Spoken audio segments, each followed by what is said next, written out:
हाँ हाँ, अगर हुई तो इसी के बाद ठीक है, शुरू करो यार।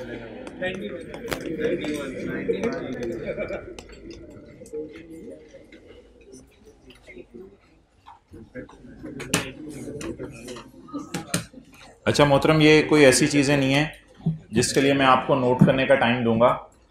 ये कल वाले कॉन्सेप्ट्स हैं 3 जो हमने पढ़े थे, तो उनको मैं रिवाइज करवाने लगा हूँ।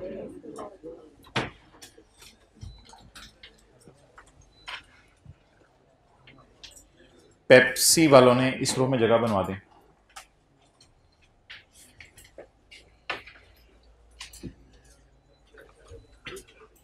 जरा आप खुद ही पढ़ लें।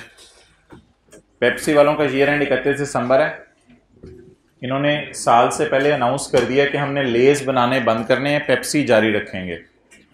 इधर देखें पहले, सारे सारे भाई इधर देख, एसी कौन कौन से चल रहे हैं बाद में देख लें। पेप्सी वालों का ईयर एंड 31 दिसंबर है। इन्होंने अनाउंस कर दिया ईयर एंड से पहले कि हम लेज बनाना बंद करें, पेप्सी बनाना जारी रखेंगे।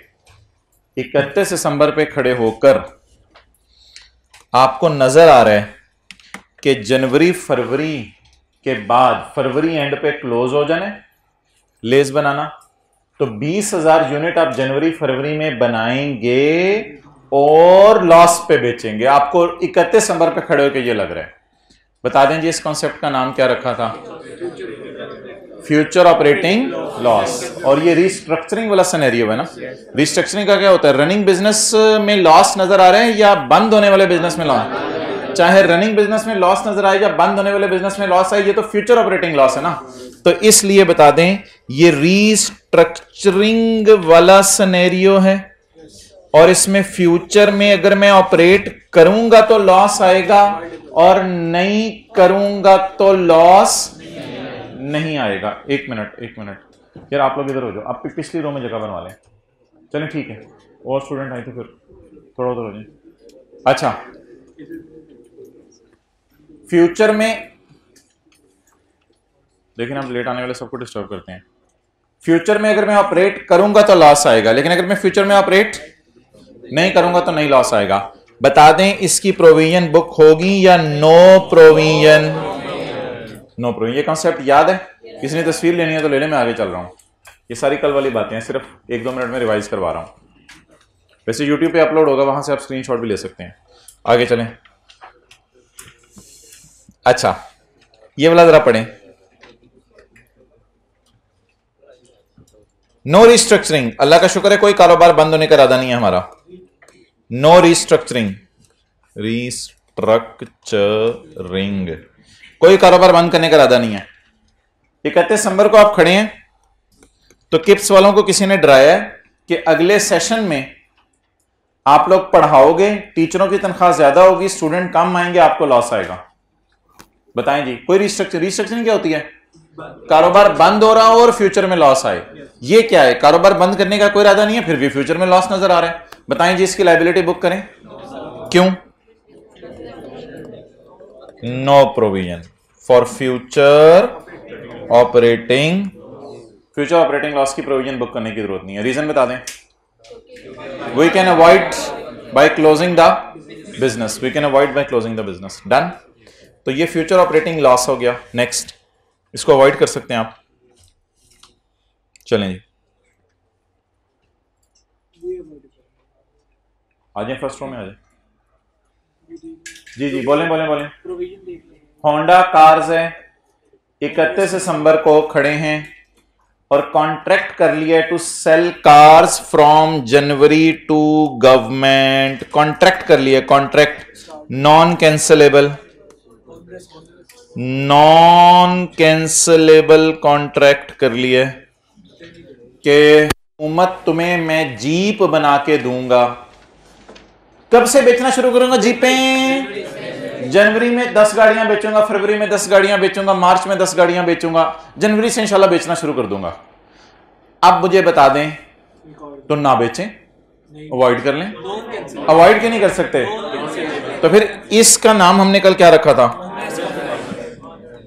ऑनरस प्रोविजन बुक करेंगे, लोअर ऑफ वो फ्यूचर इनफ्लोज और आउटफ्लोज। डन। अच्छा, अब क्योंकि आपने YouTube पे जाके शायद इस लेक्चर को देखना है, तो वहां से आप जो है वो तस्वीरें के स्क्रीनशॉट लेंगे।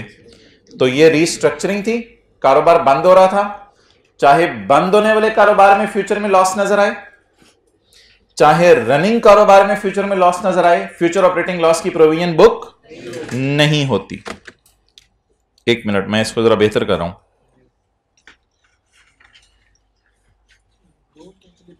एक मिनट, वो जो डेटा फिर दिया होगा उसके मुताबिक आप चलना। अभी तो मैं एक सिंपल जनरल रूल बता रहा हूं।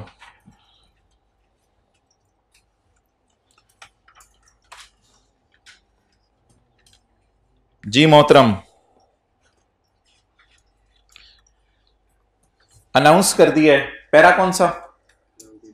72 अनाउंस कर दिया है, पैरा 72।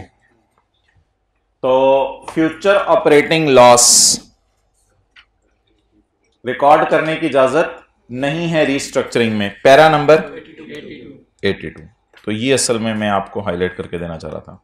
बहरहाल अब आप YouTube के ऊपर कर लीजिएगा, या एक सेकंड में तस्वीर ले लें। तो प्रोविजन बुक क्यों नहीं करनी बोले? We can avoid this future loss. Done, आगे चलें। नो रीस्ट्रक्चरिंग, हमारी कोई रीस्ट्रक्चरिंग नहीं है। किप्स वालों को कोई प्रोग्राम नहीं है बिजनेस बंद करने का, लेकिन किप्स वाले क्या कर रहे हैं? किप्स वालों को ऐसे नजर आ रहा है कि अगले साल शायद टीचर ज्यादा तनख्वाह मांगे, स्टूडेंट कम आए, तो हमें क्या आएगा फ्यूचर में? इस लॉस के बारे में क्या करें? इस लॉस के बारे में ना आपने अलग से पैरा देखना है। अल्लाह अकबर, वो कौन सा पैरा था? वो 63, 64 और 65 था। हम किप्स वालों को मशवरा देंगे, provision shall not be recorded for future losses. अगले सालों में लॉस आने, प्रोविजन बुक ना करो। An expectation of future losses an indication that your some assets में बी इंपेयर्ड। हो सकता है आपके कुछ एसेट इंपेयर हो गए हो, तो उन्हें इंपेयरमेंट टेस्ट से गुजार दो। तो ये कौन सा पैरा है? रिस्ट्रक्चरिंग तो नहीं है ये। 60 पैरा 63, 64 और 65 डन। और ये तीसरी वाली आखिरी बात थी यार, ये क्यों नहीं अवॉइड हो सकता लॉस? अब हर लॉस के बारे में कह रहे हैं कारोबार बंद करो अवॉइड करो, कारोबार बंद करो अवॉइड करो। आपने गवर्नमेंट से वादा कर लिया ना ईयर एंड से पहले कि हम आपको चीजें बना के देंगे। अब अगर आप मर भी जाएं तो आपने चीजें बना के देनी है। होंडा के डायरेक्टर्स अपने बच्चों को नसीहत करके जाएंगे कि बेटा ये हमारा जो मुआहिदा है वो पूरा कर देना। तो बाप जाते हुए ये नसीहत करके जाएगा। ऑनरेस कॉन्ट्रैक्ट की प्रोविजन बुक करनी होती है। पैरा नंबर लोअर ऑफ वाला कौन सा पैरा था? 68। तो ये जी पेपर में यहां पैरा 68 लगेगा। तो these were the 3 concepts studied by us last night, last day. Okay,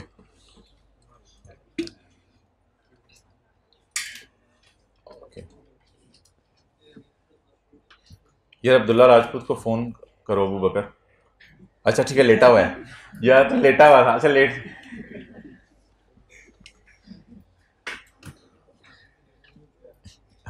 अच्छा चलें, एक छोटी सी चीज़ कल रह गई थी वो कर लें, फिर हम आज नए कॉन्सेप्ट शुरू करते हैं। पेज 249।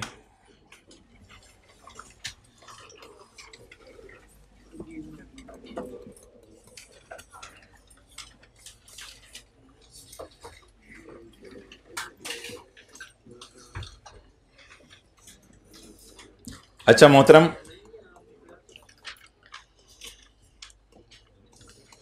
एसेट का बैलेंस आ रहा है 18 रुपए। वो जो हम फॉर्मेट बना रहे होते थे उसमें एसेट का बैलेंस आ रहा है 18 रुपए और डिक्रीज इन प्रोविजन है 20 रुपए। कॉस्ट मॉडल है। एसेट का बैलेंस आ रहा है 18 रुपए, डिक्रीज इन प्रोविजन है 20 रुपए। अच्छा आप बता दें, हमने एंट्री क्या पढ़ी थी प्रोविजन कम होने की? Provision debit. तो एसेट में तो पढ़ा ही 18 है। मजदूरों ने कहा हम 20 रुपए कम मांग रहे हैं, एसेट की बीवी सिर्फ 18 थी, तो लायबिलिटी डेबिट 20, एसेट क्रेडिट कैसे 20 से हो सकता है? एसेट तो 20 से क्रेडिट हो नहीं सकता। इन above case if asset falls below 0, false below zero हो जाएगा ना। अगर एसेट में बैलेंस पड़ा हुआ है 18, आप उसमें 20 का क्रेडिट मारेंगे तो एसेट तो -2 पे चला जाएगा, यानी एसेट है भी नहीं, पड़ा भी नहीं हुआ, पता नहीं किधर है। ये -2 का मतलब होगा, पता नहीं क्या -2 का मतलब होगा। In above case if assets falls below zero then excess is recorded as an income in P&L। तो ट्राई करते हैं जरा एंट्री करने की। मजदूरों ने कितने पैसे मांगे? कम। प्रोविजन अकाउंट को क्या करूं? डेबिट। एसेट बेचारे में पड़ा ही कितने? 18। तो बाकी क्या करूं? P&L में खुशी बुक कर लूं बस, P&L में खुशी बुक कर लूं। तो एक अजीब सा सिनेरियो है, कॉस्ट मॉडल में भी P&L हिट हो रहा है। हालांकि कॉस्ट मॉडल में 2 एंट्रीज पड़ी थी। नंबर 1, मजदूर ज्यादा पैसे मांगे, एसेट डेबिट लायबिलिटी क्रेडिट। मजदूर कम पैसे मांगे, लायबिलिटी डेबिट एसेट क्रेडिट। ये तो कॉस्ट मॉडल की एंट्रीज थी, लेकिन कॉस्ट मॉडल में भी P&L हिट हो गया। कब? जब एसेट का बैलेंस जो है वो कम है और प्रोविजन जो ज्यादा बढ़ रही है, तो P&L के अंदर वो कम हो रही है, तो P&L के अंदर 2 रुपए की खुशी डाल दें। नोट कर लें।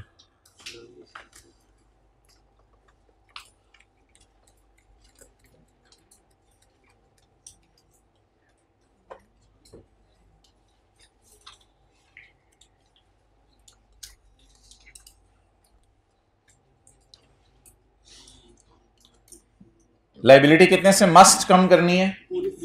20 से। दिल चाह रहा था एसेट को भी 20 से कम कर दें, लेकिन एसेट में इतना बैलेंस नहीं पड़ा हुआ।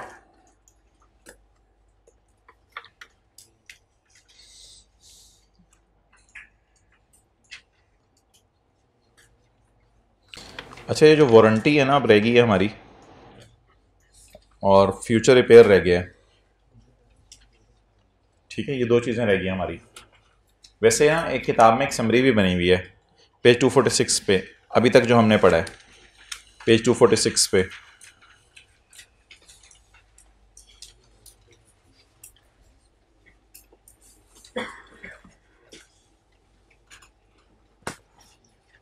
प्रोविजन 2 पार्टीज होंगी, 2 पार्टीज होंगी, और हम किसी के खिलाफ क्या करेंगे? केस करेंगे। 2 पार्टीज होंगी। ये जो प्रोविजन के हमने जितने भी सवाल पढ़े हैं। कॉन्टिंजेंट लायबिलिटी, पैसे देने का चांस हाई होगा लो होगा? पैसे देने का चांस हाई होगा लो होगा? कॉन्टिंजेंट लायबिलिटी, पैसे देने का चांस हाई होगा लो होगा? यार कॉन्टिंजेंट लायबिलिटी हद हो गई, जितनी समझ आ रही चीजें भूलते जा रहे हैं। 3rd रो में जगह बना लें यार, हद हो गई, पता नहीं बेसिक चीजें भूलते जा रहे हैं। प्रोविजन, पैसे देने का चांस, कंटिंजेंट लायबिलिटी, पैसे देने का चांस लो होगा। ये कंटिंजेंट लायबिलिटी हमने पढ़ ली भी है। अच्छा, ये पेज नंबर 246 है। रिमोट चांस ऑफ पेमेंट भी हो सकता है। पहला कॉन्सेप्ट, दूसरा कॉन्सेप्ट, तीसरा कॉन्सेप्ट, ये 3 कॉन्सेप्ट हमने पढ़े हुए हैं। अच्छा जी, एक हमने कॉन्सेप्ट पहले दिन पढ़ा था क्लास में कि ट्रक ओवर टर्न कर गया था, तो नो लीगल और नो कंस्ट्रक्टिव ऑब्लिगेशन, यही कॉन्सेप्ट पढ़ा था पहली क्लास में। अच्छा, मुझे अब दिखाना पड़ेगा, अफसोस की बात है। वर्चुअली सर्टन वाला पढ़ा हुआ है कॉन्सेप्ट, कंटिंजेंट एसेट वाला कॉन्सेप्ट पढ़ा हुआ है, और नॉट प्रोबेबल या रिमोट चांस ऐसी अजीब सा मैंने डाल दिया, ये वाला पढ़ा हुआ है।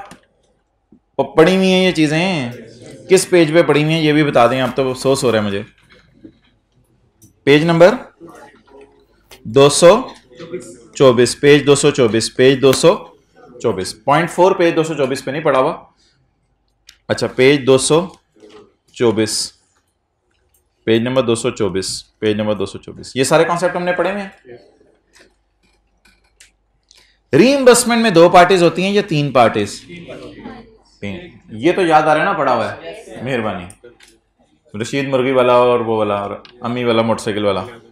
रिस्ट्रक्चरिंग पढ़ा हुआ है? रिस्ट्रक्चरिंग पढ़ा है, तकल ताजा पढ़ा है, मेहरबानी आपकी, शॉर्ट टर्म मेमोरी अच्छी है। फ्यूचर ऑपरेटिंग लॉस पढ़ा हुआ है? ये बिल्कुल भूला होगा, एक्सपेक्टेड डिस्पोजल ऑफ एसेट, और ये बिल्कुल शुरू में पढ़ा था, एक्सपेक्टेड डिस्पोजल ऑफ एसेट। ये पैरा 51 और 52 बिल्कुल शुरू में पढ़ा था। अच्छा, future events, future events, metro train, orange train वाला याद है? ऑरेंज ट्रेन वाला किताब में ऊपर जाके ये पैरा 48 ढूंढ लीजिएगा, ऑरेंज ट्रेन वाला। ये पढ़ लिया मैं, future events, on rest contract पढ़ लिया मैं, डीकमीशनिंग पढ़ लिया मैं। क्या हमारे रह गए हैं दो कॉन्सेप्ट स्टैंडर्ड में, फ्यूचर रिपेयर और, अच्छा अक्सर बच्चे पूछते थे पेपर में लिखना कैसे है, तो ये जो है ना कुछ सफ़े हैं जिसमें बताया हुआ है पेपर में लिखना कैसे है, लेकिन मैं इनको अब आपको दिखा नहीं रहा। इन सफ़ों को इंशाल्लाह मैं आपको दिखाऊंगा सवालों के अंदर, जब हम IAS 1037 इकट्ठा ख़त्म कर लेंगे फिर ये सवाल करेंगे। लेकिन ये वही है जो मैं क्लास में आपको बताया करता था, कोई ऐसी नई चीज़ नहीं है। तो पेपर में लिखना कैसे है चीज़ों को इन सफ़ों पे बताया हुआ है। अच्छा, दो कॉन्सेप्ट हमारे रह गए हैं, फ्यूचर रिपेयर और वारंटी कॉस्ट। दो कॉन्सेप्ट नहीं रह गए, सिर्फ एक रह गया है। फ्यूचर रिपेयर हमने कर ली हुई है। फर्नेस की लाइनिंग थी अंदर वाली, वो फ्यूचर में रिपेयर करवानी थी, और आपका एरोक्राफ्ट इंजन था वो ओवरहॉल करवाना था। तो बता दें क्या ओवरहॉल कराए बगैर हम उस इंजन को, एरोप्लेन को बेच सकते हैं? क्या चिमनी को अगर 3-4 साल बाद लाइनिंग करवानी है तो अगर हम लाइनिंग करवाए बगैर उस चिमनी को बेच सकते हैं? तो ये हमने क्लास में कॉन्सेप्ट कर लिया हुआ है। इसका नाम क्या है? Future repair. फ्यूचर रिपेयर की तो कोई लायबिलिटी नहीं होती।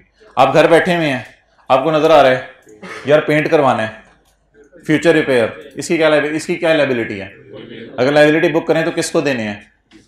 और अगर करवा लिया और मजदूरों को पैसे नहीं दिए फिर शायद लायबिलिटी है, लेकिन वो तो फ्यूचर रिपेयर नहीं होगी, वो तो करवा ली होगी बल्कि रिपेयर। आखिरी कॉन्सेप्ट हमारा क्या रहेगा? Warranty cost. फिर IAS 37 ओवर जी, वारंटी कॉस्ट निकालें। ये दो सवाल है, आप मुझे कर दें 10-10 मिनट में, 5-5 मिनट में, तो फिर हम ऐसा करते हैं कि IAS 10 शुरू करने लगे हैं। Page 232, example 15। कैलकुलेटर पकड़ के मुझे लायबिलिटी के अमाउंट निकाल दें। नहीं, मुफ्त में, 50 रुपए नहीं। कैलकुलेटर पकड़ के लायबिलिटी के अमाउंट निकाल दें।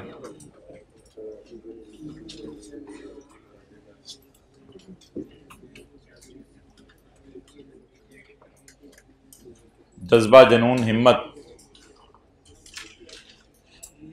भाई एसी चलवाओ ना यार, चल रहे थे, इसको खोलो।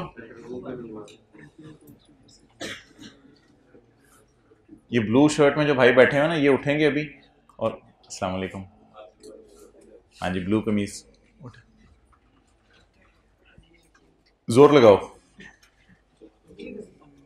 हाँ, बिस्मिल्लाह।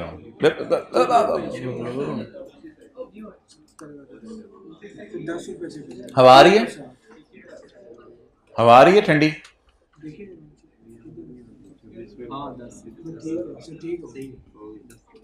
ठीक, कितने लोगों ने कर लिया लायबिलिटी? कितने को भी कर रहे हैं? कितने लोगों ने ना किया ना कर रहे हैं? कितने लोगों ने तीनों दफा हाथ नहीं खड़ा किया? QL sells its products on 1 year warranty. QL 1 साल की वारंटी पर चीजें बेच रही है। QL 1 साल की वारंटी पर चीजें बेच रही है। QL is selling products on 1 year warranty.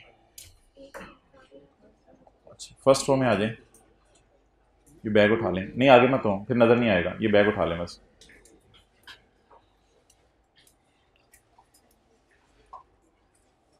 QL sells its products, उधर रखवा देना इसको। QL sells its products on 1 year warranty. QL 1 साल की वारंटी पे चीजें बेच रही है। तो देखो, डर तो नहीं लग रहा? देखो कितने बच्चे बैठे हुए हैं? 2 बैठे हुए हैं। फुल है class. QL sells its products under a 1 year warranty which cover all types of defects। all types of defects क्या होता है? कभी आपको पता है मोबाइल में चिर की आवाज आ रही होती है, कभी चिर की आवाज आ रही होती है, कभी धर धर धर धर धर धर की आवाज आने लग जाती है। तो हर किस्म के डिफेक्ट इंशाल्लाह हम कवर करेंगे। Previous history indicates that 2% of the mobiles contain major defect. 2% जो मोबाइल हम बेचते हैं उसमें धर धर धर धर धर की आवाजें आती हैं, मेजर डिफेक्ट। वेयरएज 10% है चर चर चर चर चर की आवाजें आती हैं, माइनर डिफेक्ट्स। मॉडरेट इफेक्ट कोई नहीं होता, बस मेजर और माइनर दो हैं इधर। It is estimated that if major defect is detected on all products sold, सारी पे तो डिफेक्ट नहीं आना ना, कहते हैं अगर सारी में मेजर डिफेक्ट आ गया। वैसे बताएं, सारी में आना है या 2% में? अगर सारी में आ गया तो रिपेयर कॉस्ट आएगी 150 मिलियन।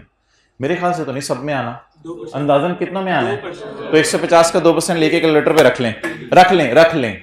बताना होता तो मैं बोलता if minor defect is deducted in all products, minor सब में आ जाने, कितना में आना है? 10% में। तो कितना खर्चा आएगा? टोटल 70 मिलियन खर्चा आएगा, लेकिन सब में तो माइनर आना नहीं। तो 70 को multiplied by is equal to, button दबाएं जी। कितने लोगों ने 10 ही निकाला था? हाथ खड़ा करें। ओके, तो 10 की एंट्री बता दें। एक्सपेंस डेबिट और provision for warranty credit.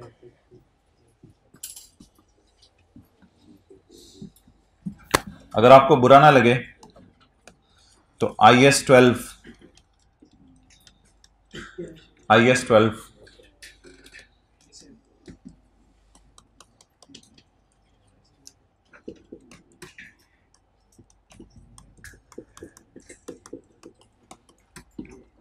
Entry बोलें, एक्सपेंस डेबिट प्रोविजन क्रेडिट। ये अकाउंट हम प्रोविजन फॉर ग्रेच्युटी का भी बनाते थे, ये अकाउंट प्रोविजन फॉर वारंटी का भी है।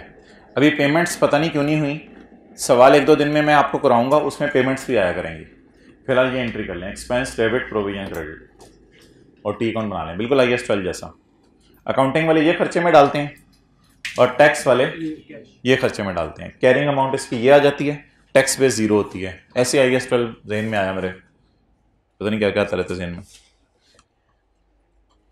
ये मसला है, ये क्लास के बाद आओ मैं सेट करता हूँ।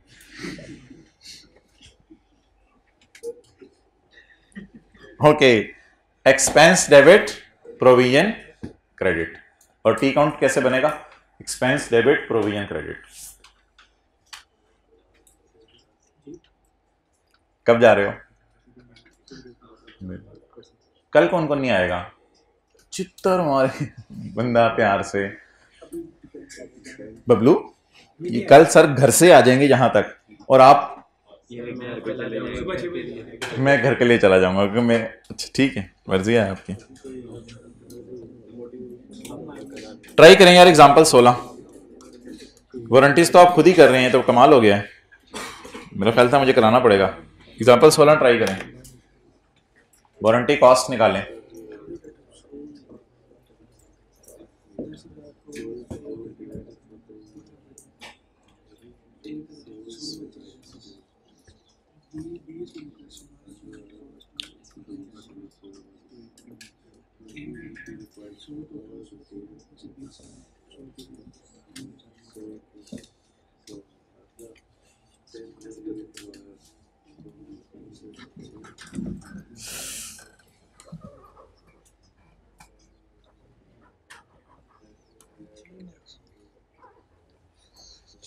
छोटी सी गेम है इस सवाल में, एक वो पकड़ लीजिएगा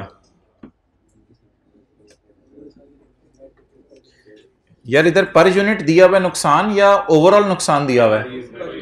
पर यूनिट दिया हुआ है, पहले ओवरऑल नुकसान दिया हुआ था, अब पर यूनिट नुकसान दिया हुआ है। ये साहिवाल नहीं उकाड़ा के पास और उकाड़ा साहिवाल के पास। तो साहिवाल मैन्युफैक्चरर है sold 10,000 units in the year. इस साल कितने यूनिट्स बेचे? 10,000। Sales accrued evenly over the year, sale बराबर होती रही है पूरा साल। यानी अगर 2 महीने में 2 चीजें बेची तो 1 महीने में 1, अगर 2 महीने में 4 चीजें बेची तो 1 महीने में 2। हालांकि ऐसा बिजनेस में होता नहीं है, आपको पता है किसी महीने में ज्यादा सेल होती है, किसी में कम हो रही होती है, लेकिन अजीब सी जम्पशन ले रहा है कि हर महीने बराबर चीजें बिकी हैं। Sales accrued evenly over the year, it estimates that for every 100 item sold, हर 100 चीजें जो बेचेंगे उसमें से 20 तो स्मॉल रिपेयर के लिए आएंगी। 20 भी कह सकते हैं आप इसको, 20% भी कह सकते हैं। 20% चीजें किस रिपेयर के लिए आएंगी? स्मॉल रिपेयर के लिए। चिर चिर चिर चिर जो बातें आ रही होती हैं, स्मॉल रिपेयर। और फिर small repair eight a cost of rupees, ओहो यार ये तो क्वेश्चन में भी एरर है, 100 के साथ ईच नहीं लिखा हुआ, 400 के साथ इन्होंने साथ ईच लिखा हुआ है, इसके साथ ईच लिखा होना चाहिए था, क्वेश्चन में एरर है। अच्छा आप कह रहे हैं हमने वैसे ही ईच समझा था। अच्छा तो 20 will require small repairs eight a cost of rupees 100 each. 10 will require a substantial repair. तर substantial repair. आवाजें आ रही हैं इसमें से. 10 will require the substantial repair. तो 10 से मुराद मैं ले सकता हूं 10% की substantial repair होनी है. 10 के मुराद 10 from 100. एवरी में से 10, एवरी 100 में से, तो 100 में से 20 की क्या हो जानी है? Small repair. 100 में से 10 की, and 5 will require a major repair और रिप्लेसमेंट. वॉशिंग मशीन घर लेके गए, आपने जो है वो क्या किया, आपने कपड़े धोए, धुल ही नहीं रहे. आपने खाली बुनियान डाल के देखी, वो भी नहीं धुली. आपने सिर्फ जराबें डाल के देखी, वो भी नहीं धुली. बोल चढ़ी, तब आप मशीन लेके पहुंच गए दुकान पे वापस. भाईजान ने की देता है. तो 5 will require the major repair और replacement at a cost of ₹800 each. On average, need for repair becomes apparent 6 months after. जैसे ही सेल होती है तो 6ठे महीने रिपेयर की जरूरत पड़ जाती है. ऑन एवरेज जैसे ही सेल होती है तो 6ठे महीने जरूरत पड़ जाती है सेल की, रिपेयर की, ऑन एवरेज.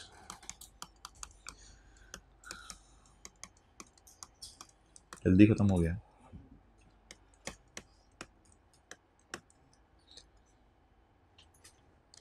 जनवरी वाली चीजें जो यकम जनवरी को बिकी होंगी, उनकी रिपेयर की जरूरत पड़ गई होगी यकम जुलाई में. 4 फरवरी को जो बिकी होंगी, उनकी इधर जरूरत पड़ गई होगी रिपेयर की. ऑन एवरेज रिपेयर की जरूरत पड़ती है 6 मंथ्स में, यानी 6ठे महीने रिपेयर की जरूरत महसूस हो जाती है. मार्च वालों की इधर रिपेयर हो गई होंगी. इसका मतलब है जो अगले साल रिपेयर होनी है ना, वो ये वाली चीजें होनी है जो मैंने कब से कब तक बेची हैं, जुलाई से दिसंबर तक की. क्योंकि ये वाली इधर रिपेयर हो गई होंगी, ये वाली इधर रिपेयर हो गई होंगी, ये वाली इधर, ये वाली इधर, ये वाली इधर, और जून वाली दिसंबर में. ऑन एवरेज रिपेयर की जरूरत कितने अरसे बाद पड़ती है? भाई आप उठो, आप उठ के उस 3rd रो में आ जाओ. इधर 1st रो में आके बैठे, वेट करें. आप उठो, 3rd रो में आ जाओ. तो ऑन एवरेज रिपेयर की जरूरत कब पड़ती है बोलें? 6 महीने बाद. तो on average need of repair arose after 6 months. तो अब बता दें, जो आप भी इधर हो जाएं, बाकी उधर से इधर हो जाएं, आपको उधर से नजर नहीं आ रहा होगा. और अब आप मुझे बता दें कौन सी वाली चीजों की रिपेयर की जरूरत पड़ी होगी. ये 6 महीने वालों की रिपेयर की जरूरत पड़ी होगी या इन 6 महीने वालों की? अब तो पहले 6 महीने वाली शायद रिपेयर हो चुकी हो. अब कौन सी वाली रिपेयर होनी है? अगले 6 महीने वाली. वैसे टोटल हमने कितनी चीजें बेची हैं? कहां लिखा हुआ है? ऊपर पहली लाइन में 10,000. अब ये सारी कैलकुलेशंस 5,000 पे करें या 10,000 पे करें? 5,000 पे करें. तो क्या मैं कह सकता हूं अगर मैं 100% चीजें बेचूं तो 20%, 10% और 5% रिपेयर के लिए आनी है, यानी 35% रिपेयर के लिए आनी है, और 65% चीजें अल्लाह का शुक्र है रिपेयर के लिए नहीं आती. Now what I will do, what are my number of units? 10,000 divided by 2 या इंटू 6/12 कितने हो गए? 5,000. 5,000 का 20% फॉर एवरी 120 या for every 5,000 1,000 will appear for small repair. And बाकी 10% 500 और बाकी 5% 250. कितने रुपए की रिपेयर होनी है? 100 रुपए की ईच.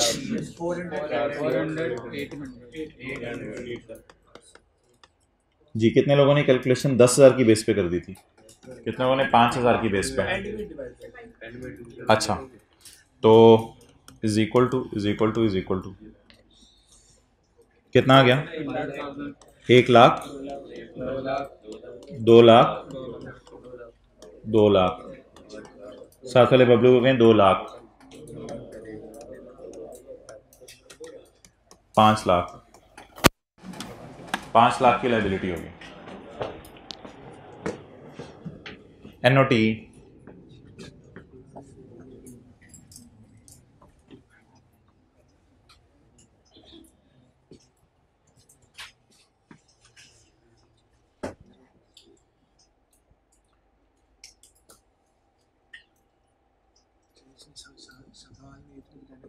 साल बिजनेस शुरू किया है, जो पिछले 6 महीने वाले थे पिछले साल की, वो हमारे शुरू में हो गई होगी, तो हमने 6 क्यों किया बाय 2, 10,000 जो यूनिट रिपेयर की है। वो पिछले साल भी तो हमारी थी, अब जुलाई से दिसंबर वाली, तो वो भी तो रिपेयर होनी चाहिए साल में। वो तो साल के शुरू में होगी होंगी ना। मैं सिर्फ प्रोविजन का कैरी डाउन आपसे पूछ रहा हूँ, मैं एक्सपेंस नहीं पूछ रहा, ये कैरी डाउन है। अच्छा मुझे ये बताएं कि पिछले सवाल में सेल 5 लाख की लिखी हुई थी, उसका क्या सेल कितनी लिखी हुई थी? तो सेल का कुछ करना नहीं ना। कभी कभी ऐसा हो सकता है पेपर कहे सेल पे परसेंटेज लगाओ प्रोविजन की, वो फिर हम सेल पे लगा देंगे परसेंटेज। अभी सेल पे परसेंटेज लगाने को कह रहा था या डिफेक्ट की अमाउंट दे रहा था? बट डिफेक्ट की अमाउंट दे रहा था तो परेशान करने के लिए, आपको पता है सारी बातें कोई ना कोई चीज डालता है, ये उसने ऐसे परेशान करने के लिए सेल डाली थी।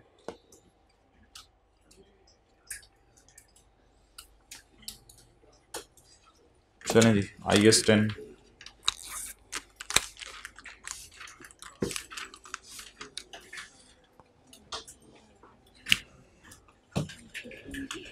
क्या वो कूलिंग नहीं हो रही? नहीं हो रही है नीचे? भाई दानिश इसको जरा नीचे करवा दो यार, वो बोला AC ऑन करवाओ। अब्दुल्ला उधर से क्या चीज? दानिश इसको आके ना आगे नीचे करो। ओके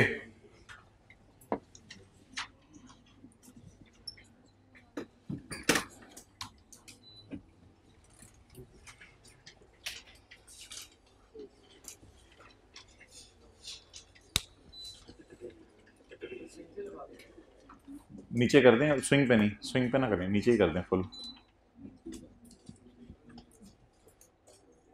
फुल नीचे करो।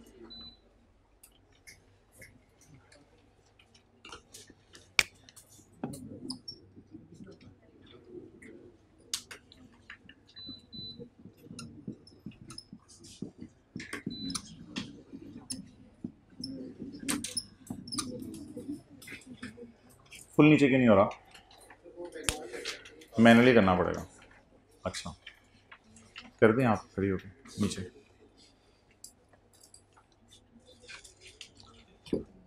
अच्छा जी शुक्रिया।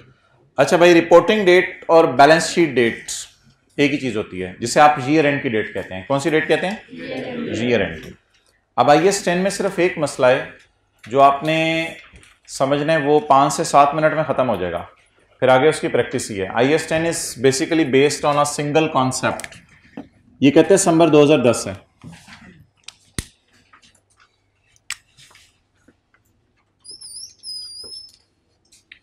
ये कहते हैं दिसंबर 2010 के साल की जो फाइनेंशियल स्टेटमेंट्स हैं, वो अकाउंटेंट जो ऑर्गेनाइजेशन के अंदर है, वो अकाउंटेंट, एक तो है ऑडिटर जिसे आप एक्सटर्नल ऑडिटर भी कहते हैं, जैसे मिसाल के तौर पे मैं कहूं KPMG वाले एक्सटर्नल ऑडिटर हैं। एक है PTCL का अंदर अपना अकाउंटेंट, जिसे मैं कहूं CFO, नहीं इंटरनल ऑडिटर नहीं मैं कहना चाह रहा, अकाउंटेंट CFO। PTCL के अकाउंटेंट ने PTCL की 31 दिसंबर 2010 के साल की फाइनेंशियल स्टेटमेंट्स क्या 31 दिसंबर 2010 की रात को बना सकता है या नहीं?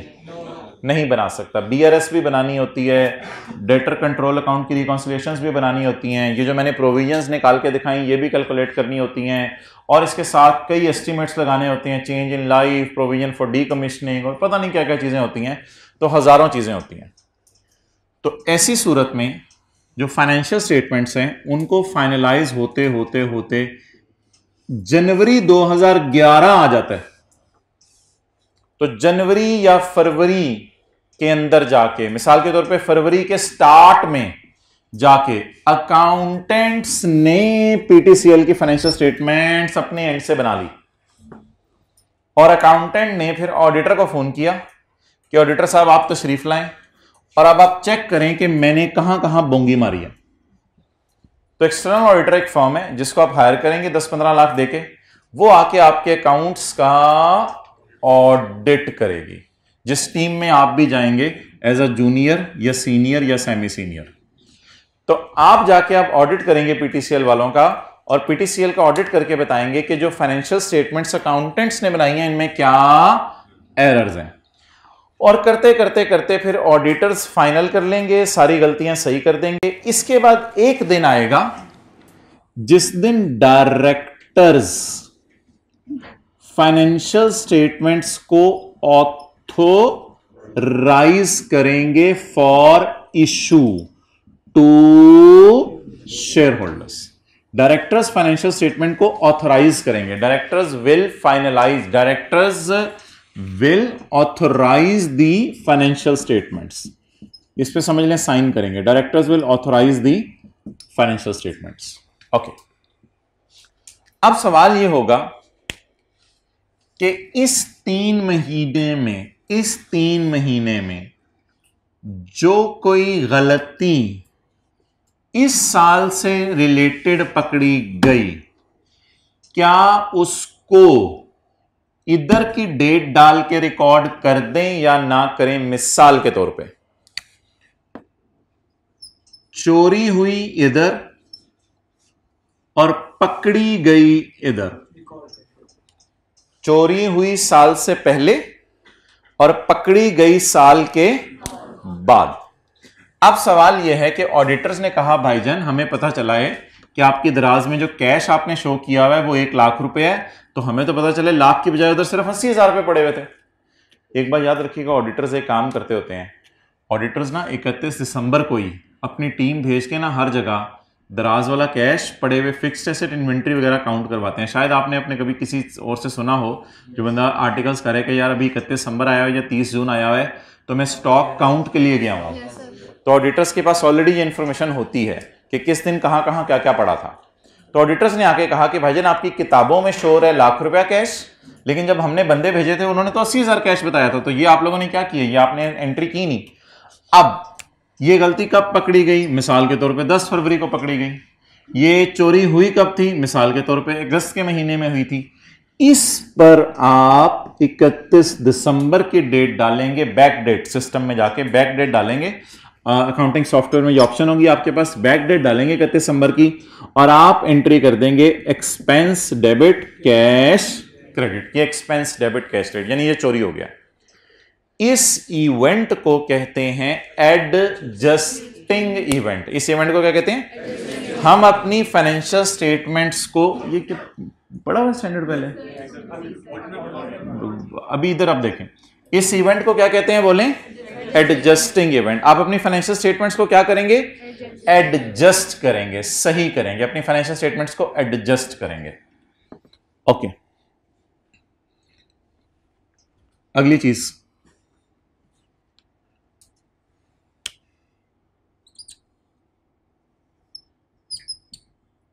चोर ने चोरी की, चोर ने चोरी खाई आके, चोर ने जनवरी में चोरी की, फरवरी में चोरी पकड़ी गई। क्या इसको आप अपनी फाइनेंशियल स्टेटमेंट 31 दिसंबर वाली में एडजस्ट करेंगे या नहीं करेंगे? करेंगे या नहीं करेंगे? अगर 31 दिसंबर को मैं जाता और कैश गिनता तो कितना कैश पड़ा होता? पूरा 1 लाख पड़ा होता या 80,000? तो बता दें, एज ऑन बैलेंस शीट के ऊपर जब मैं लिख रहा हूं एज ऑन 31 दिसंबर 10, तो एज ऑन को कितना था? 1 लाख। तो इसकी जर्नल एंट्री नहीं करेंगे। अगर मटेरियल है तो डिस्क्लोज कर दें, अगर मटेरियल है तो डिस्क्लोज कर दें। और इस इवेंट का नाम क्या रखेंगे? एडजस्टिंग इवेंट या नॉन एडजस्टिंग इवेंट। ओके, मैं आपको भी नोट करने का टाइम देता हूं। तो इवेंट्स कितने किस्म के हो गए जी? 2, एडजस्टिंग और नॉन एडजस्टिंग। अच्छा, एडजस्टिंग की क्या मिसाल? चोरी हुई अगस्त में और पता चला 4 फरवरी 2011 और चोरी हुई अगस्त 2010 में। इसका नाम क्या रखेंगे? Adjusting event. इसकी क्या करेंगे? Journal entry, expense debit cash credit. दूसरा इवेंट कौन सा है? Non adjusting. Non adjusting event क्या है? चोरी हुई 5 जनवरी को 2011 में, अगले साल, और पता चला 4 फरवरी को। जी, no journal entry, because non adjusting का उर्दू में मतलब ही ये है do not adjust. However disclose if it is material. Paper में जज करेंगे ये अमाउंट मटीरियल है ऑर्गेनाइजेशन के लिए या नहीं, या ये लाइन लिख के आ जाएंगे बस? पेपर में जज नहीं करेंगे आप ये अमाउंट मटीरियल है या इमटीरियल, आप बस ये लाइन लिख के आ जाएंगे। However if this amount is material for organization, तो इसको डिस्क्लोज कर दें। आपकी जेब में ₹1,00,000 है, 2 रुपए गुम गए, ओह यार जान दे यार, 15 मिनट तो तूने इधर जाया करने हैं, चल आजा कोई कंसोलिडेशन का सवाल कर लेते हैं। और आपकी जेब के अंदर हैं ही 5 रुपए और 2 रुपए गुम गए, ओह यार इधर किधर है यार, टाइम। तो मटीरियलिटी इमटीरियलिटी डिपेंड करती है। तो कर ले नोट या मैं आ जाऊं? डिस्क्लोज कर दें यूजर्स को कि साल के बाद एक फड्डा हो गया जिसकी वजह से हमारे साथ हैंड हो गया। हाँ हमारे पिछला साल।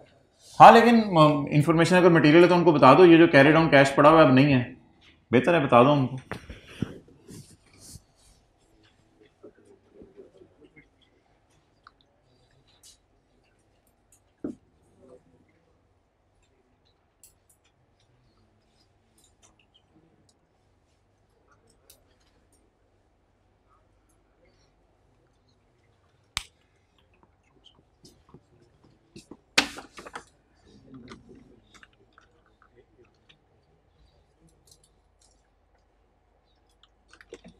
मेरा कंप्यूटर किधर है? ये बड़ा हुआ है, ये बड़ा हुआ ना दिस पीसी। मैं आपसे पूछा था मेरा कंप्यूटर किधर है?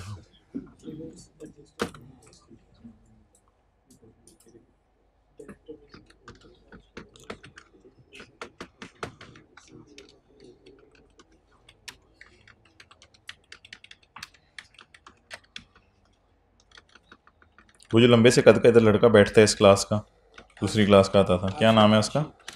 हाशिर। अजीब है, शहजादा है, लाहौर रहता है ठोकर पे और गायब हुआ है।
ये जरा अंग्रेजी पढ़ें।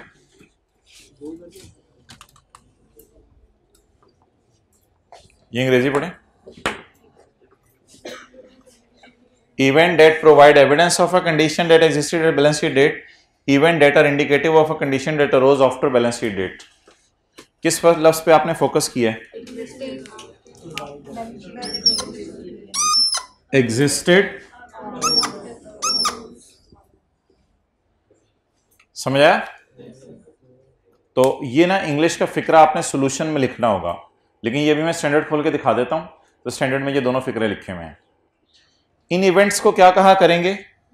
These are the events that provide सबूत ऑफ अ नुकसान that existed at balance sheet date. Balance sheet date से पहले चोरी हो चुकी हुई थी ना, वो तो हमें नहीं पता थी, बट इधर it is an event that is indicative of a मसला that arose after balance sheet date. चोर कब आया?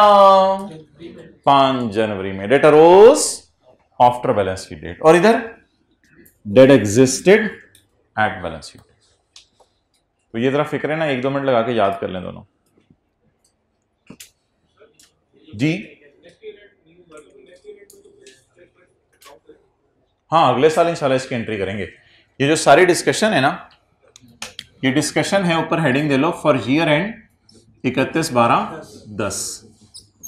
इस 31/12/10 की फाइनेंशियल स्टेटमेंट्स में इन इश्यूज को कैसे टेकअप करना है वो मैं समझाना चाह रहा हूं। 31/12/10 की फाइनेंशियल स्टेटमेंट्स में इनको कैसे टेकअप करना है।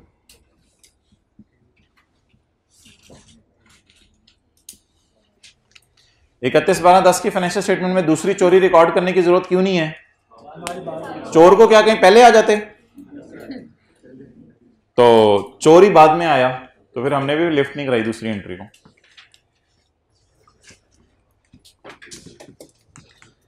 IAS 10 घर में जाके आपने खोलना है पार्ट A2 में, पार्ट A2 IAS 10 घर जाके खोलना है और इसका पैरा 3 हाईलाइट कर लेना है, लिख लें रजिस्टर पे पैरा 3 IAS 10।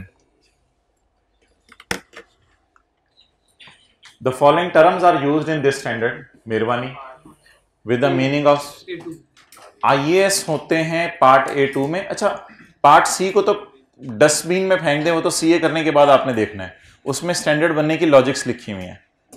तो पार्ट C को तो वो अम्मी के जेवर वाली पेटी में रखा है, पार्ट C को तो वहां रख दें। पीछे रह गया पार्ट A और B। पार्ट B में सिर्फ IAS 37 की एग्जांपल्स हैं, और कोई ही तो मैं बताऊंगा। A1 और A2 है असल, तो उसमें A1 में IFRS है, A2 के अंदर IAS है। तो ये IAS 10 है, तो IAS 10 the following terms are used in this standard with the meaning specified. Events after the reporting period, ये मेरा रिपोर्टिंग पीरियड है, ये मेरी रिपोर्टिंग डेट है। इवेंट्स से मतलब पता चला after the reporting period. Events after the reporting period are those events favourable and unfavourable. इस बहस में तो मैं नहीं गया, ये इवेंट दोनों जो हैं क्या हैं? अनफेवरेबल। फेवरेबल होता है हमें खुशी हुई, फेवरेबल अनफेवरेबल की बहस में मैं नहीं पढ़ा।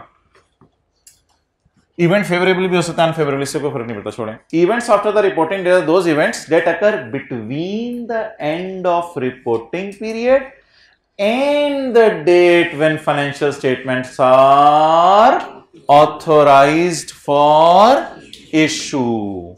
Directors will authorize financial statements for issue. अब हमारी नजर में डायरेक्टर कहते हैं इशू करते हैं, कोई मसला नहीं। Events after the reporting period are those events that occur between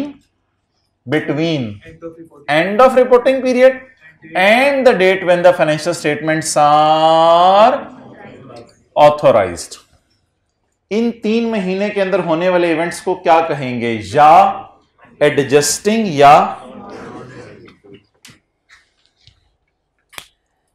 two types of events can be identified.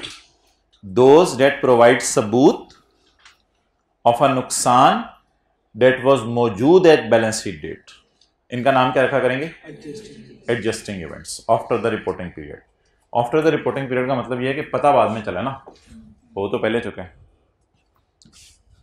और दूसरी चोरी को ध्यान में लाएं, those that are indicative of a मसला डेट अरोज, तो दीज आर इंडिकेटिंग अ मसला that arose after the balance sheet date, and these are not indicating, these are providing evidence of a मसला that existed at balance sheet date.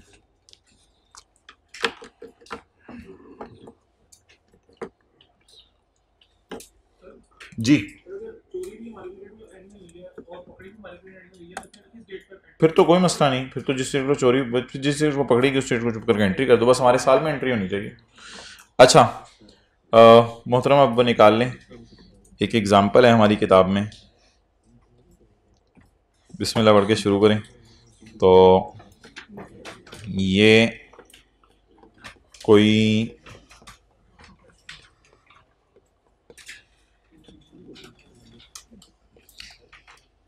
16-17 scenarios हैं।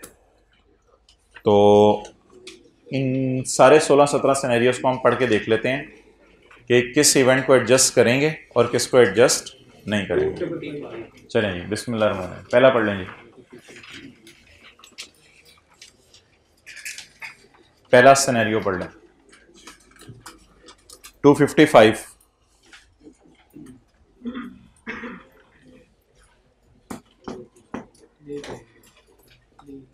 पढ़ लिया जी, तो लिख लें आगे अपना कंक्लूजन, एडजस्टिंग या नॉन एडजस्टिंग।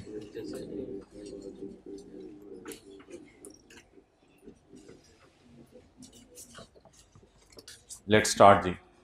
नहीं यार, एक काम पहले कर लें, रिक्वायरमेंट पढ़ लें। Describe how each of the above issues should be dealt with in the financial statement for the year ended 31 दिसंबर 2013। ये एक नया कॉन्सेप्ट सुने। एज्यूम दैट ईयर एंड क्या है हमारा, 31 दिसंबर 13।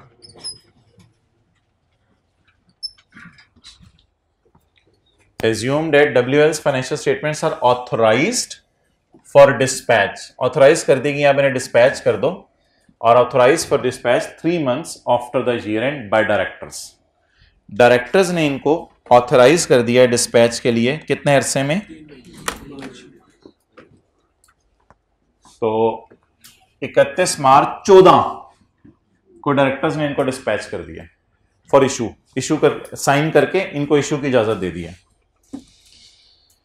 यार एक और काम होता है, इसको ना शेयर होल्डर्स अप्रूव करते हैं, वो अप्रूवल ना डायरेक्टर्स की ऑथराइजेशन के बाद होती है, तो वो अप्रूवल एक फॉर्मेलिटी सी होती है। शेयर होल्डर्स सारे आ जाते हैं, देखें शेखें पकती हैं, कुछ 200-300 बंदा आया होता है, तो उधर से बातें चल रही होती हैं ऑफिशियल, भाईजान अप्रूव कर दें शेयर होल्डर्स आप लोग फाइनेंशियल स्टेटमेंट। शेयर होल्डर कहते हैं हमें खुशबू आ रही है, आप बताओ खाना कब खुलना है। तो ये एक फॉर्मेलिटी सी सिर्फ होती है कि शेयर होल्डर से हमने क्या करवानी है, अप्रूवल। तो शेयर होल्डर से अप्रूवल्स होती है। डायरेक्टर आपको पता है कंपनी के 4, 5, 6, 7 होते हैं सिर्फ, लेकिन शेयर होल्डर हज़ारों होते हैं। तो शेयर होल्डर्स की साल में एक दफ़ा मीटिंग होती है, तो जब डायरेक्टर्स फाइनेंशियल स्टेटमेंट को साइन कर देते हैं उसके बाद जाके किन से अप्रूव होती हैं।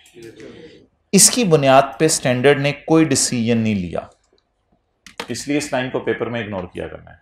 जो डिसीजन लिया स्टैंडर्ड ने वो क्या लिया कि डायरेक्टर के ऑथोराइज करने से पहले पहले अगर आपको कुछ पता चल गया ना तो उसको आपने डिस्कस करना है एडजस्टिंग या नॉन एडजस्टिंग। शेयर होल्डर्स ने क्या किया उसको छोड़ें।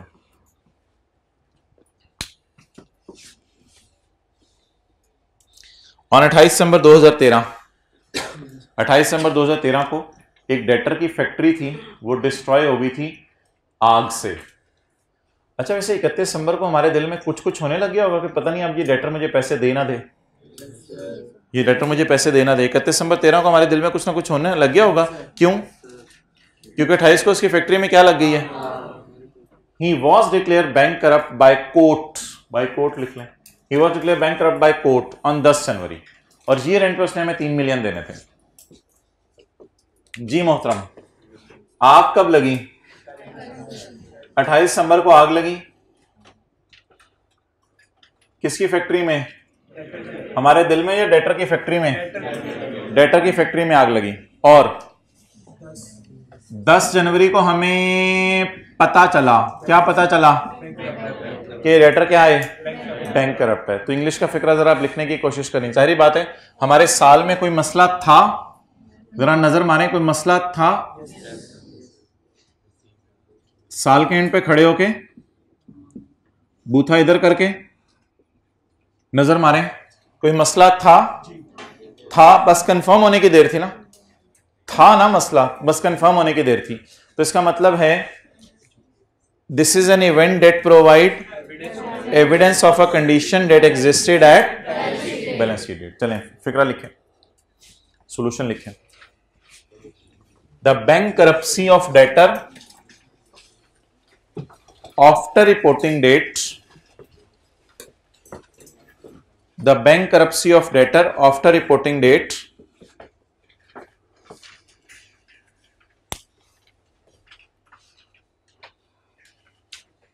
आगे बस ये इंग्लिश लिख लें। Bankruptcy of debtor after reporting date provide evidence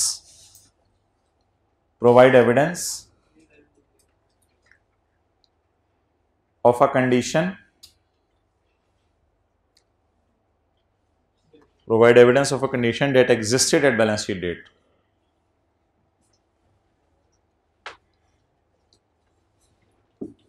That existed at balance sheet date. अब देखें आपने नंबर लेने के लिए क्या क्या फनकारियां करनी है। फुल स्टॉप के बाद फनकारियां शुरू करें। Therefore,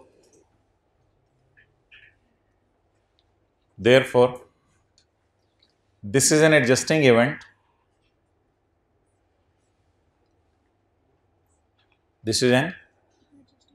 Therefore, this is an adjusting event for the year ended 31 December 13. Therefore, this is an adjusting event for 31 December 2013. And expense should be increased and debtor should be decreased. And expense should be increased and debtor should be decreased. Bad debt की entry हो जानी चाहिए।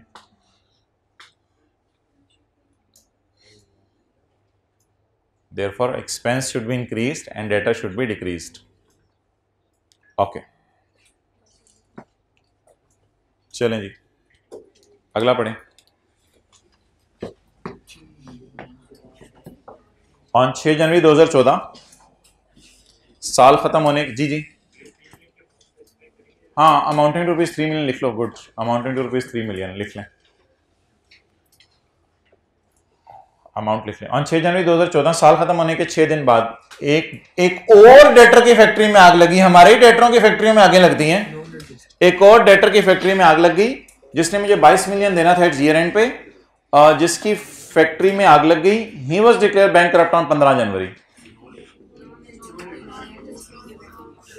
जी मोहतरम, debtor की factory में आग कब लगी? 6 जनवरी को अन्नी पैगी। और हमें पता कब चला? साल के बाद।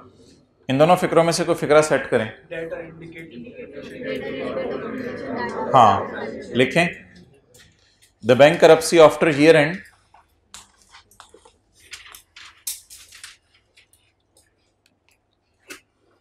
bankruptcy after year end is an indication.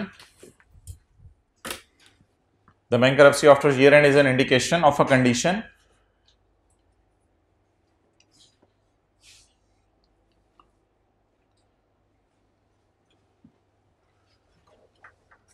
that arose after the balance sheet date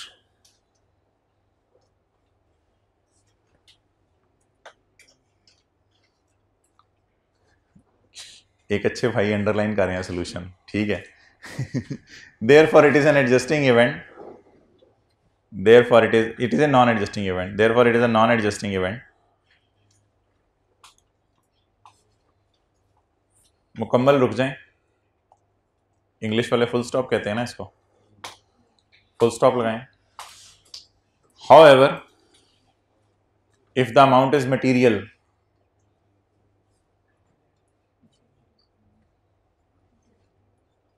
हो सकता है बिल गेट हो 22 मिलियन मटेरियल ना हो उसके लिए, लेकिन शायद हमारे लिए हो। However, if the amount is material, then it will be disclosed.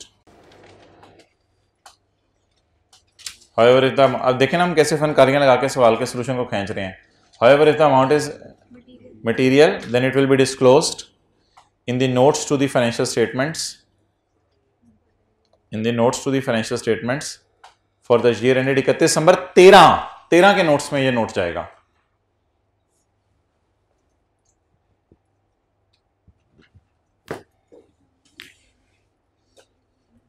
However, if the amount is material, it will be disclosed in the notes to the financial statements for the year ended 31 दिसंबर 2013। चलें जी, मेरी तरफ से अब solution लिखवाने बंद हो गए।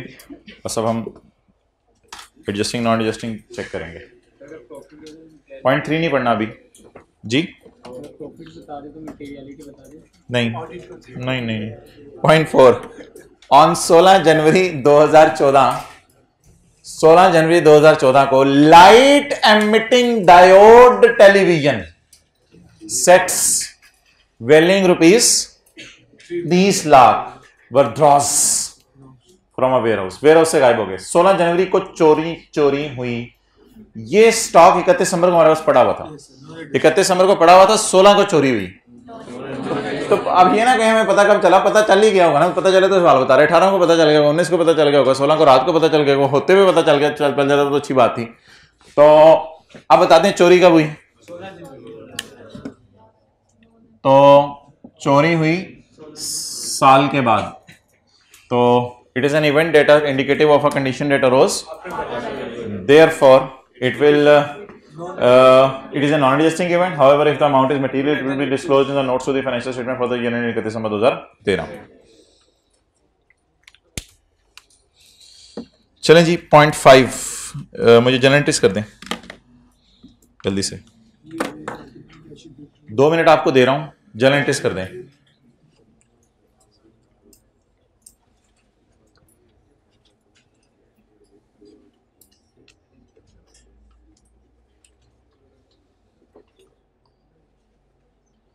General entries कर दें।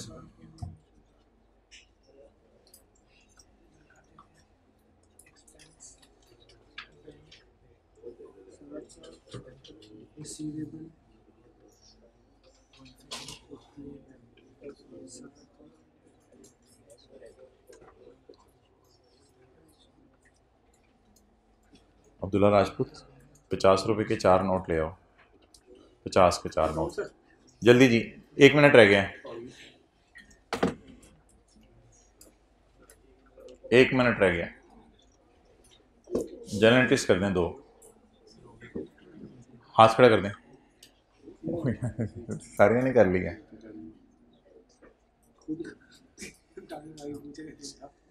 चलें ठीक है जी, ओवर।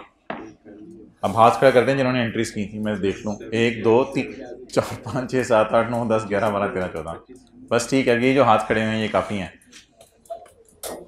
अब इनमें से टेस्ट कर लेंगे हम जी। दिखाते रहे एंट्रीज जी। और किसने किया था हाथ खड़ा, और किसने हाथ खड़ा किया था? ये तो एंट्री पूरी नहीं है, एंट्री पूरी नहीं है। कितने से? गलत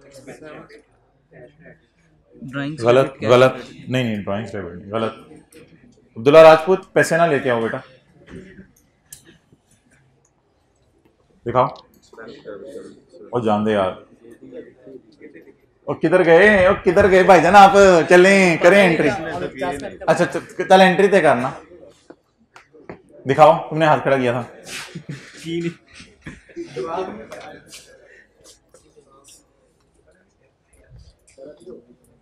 चलें जी, हाथ खड़ा करें जिसने एंट्री अपनी सही कर ली है। आप सही कर ली है, पहले गलत की थी जी, दिखाएं। गलत है, गलत है, दिखाओ। गलत है, एंट्री सही कर ली है, रहने दो रहने दो जी। गलत गलत गलत, एक्सेलेंट यार, ले आए 50 रुपए, 50 रुपए ले आए। और किसी ने की हो? इनको दे दें 50 रुपए। पहली एंट्री कितने रुपए से की है भाई? 7 रुपए से। दूसरी एंट्री 5.6, एक्सेलेंट। पहली एंट्री 7 रुपए से, दूसरी एंट्री 5.6 से।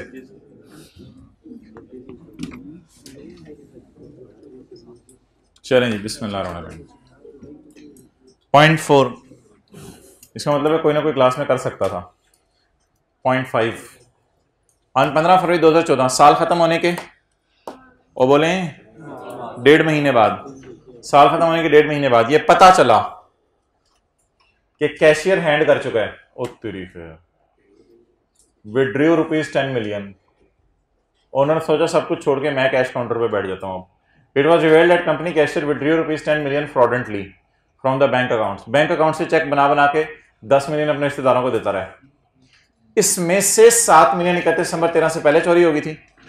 तो काले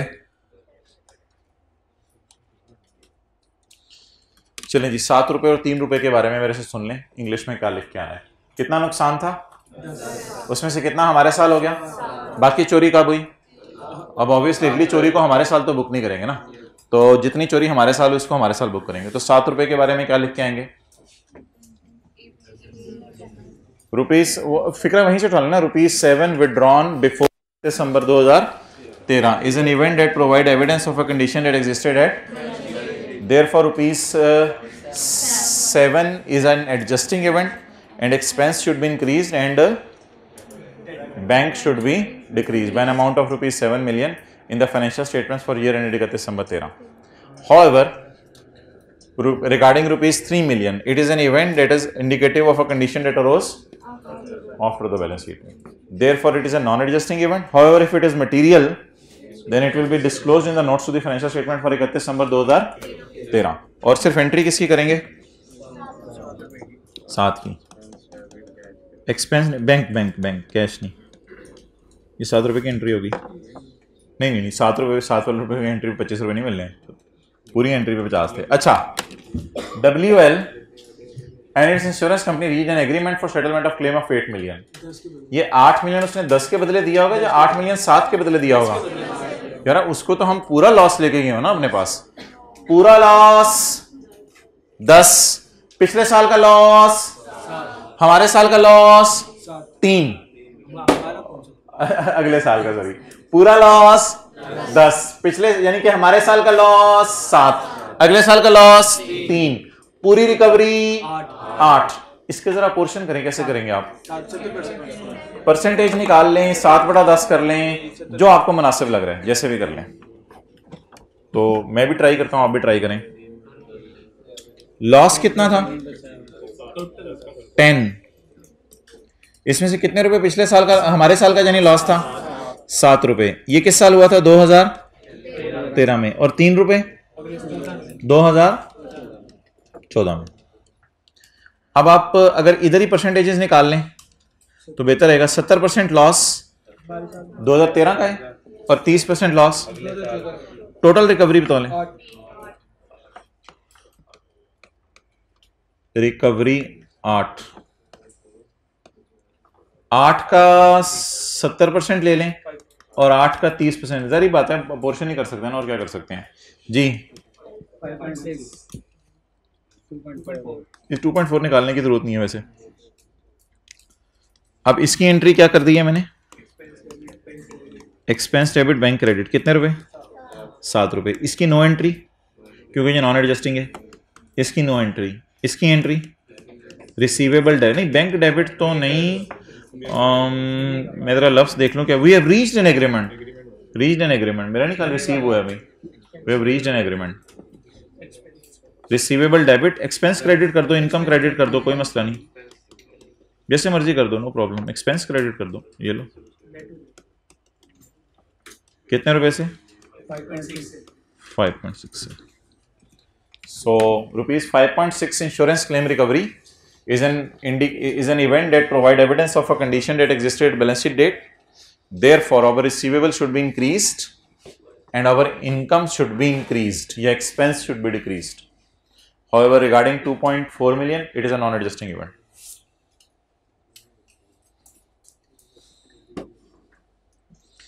क्यों नहीं ऐसे सोचा था वैसे, मुझे नहीं समझ, मेरे तो ख्याल से आसान था। कोई कितने लोग कहते थे सोचा था, लेकिन हम सोच रहे थे ज्यादा ही गहरा हो जाएगा जरा। कैसी नहीं 2 छुट्टियां यार, बताया था कार्य यार, किधर घूमने गया था यार।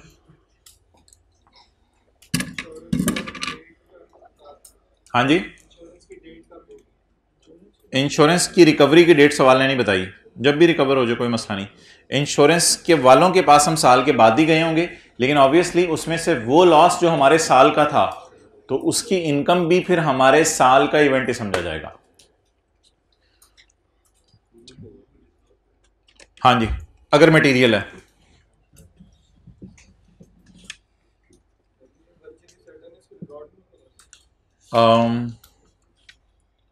मोहतरम IS 37 के साथ आप शायद चीज़ों को मिक्सअप करने लगे हैं। IS 37 को बीच में ना लाएं।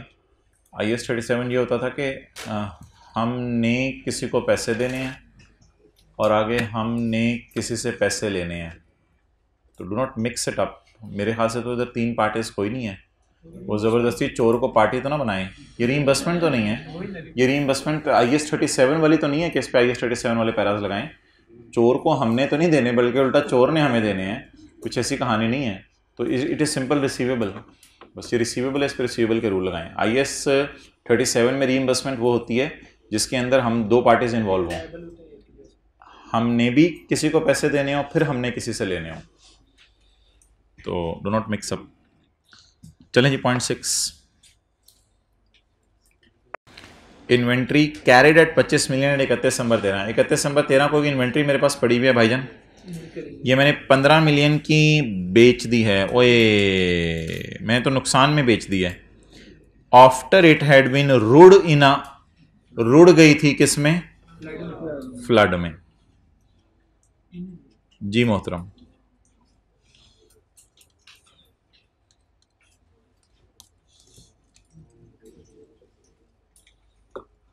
ये घास है, ये पानी आ गया इसमें, और ये मेरी इन्वेंट्री रुड़ रही है। ये रुड़ी कब है?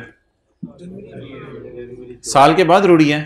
अगर ये रुड़ना, सॉरी, अगर ये रुड़ना हमारे साल के अंदर होता तो फिर ये क्या था?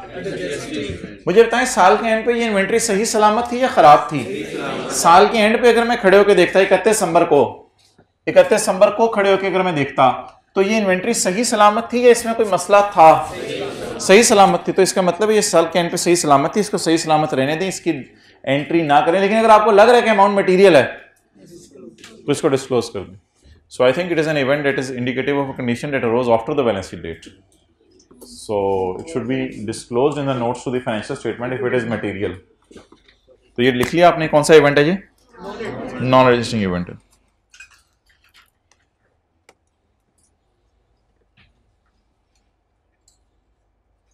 जी, पॉइंट नंबर 9,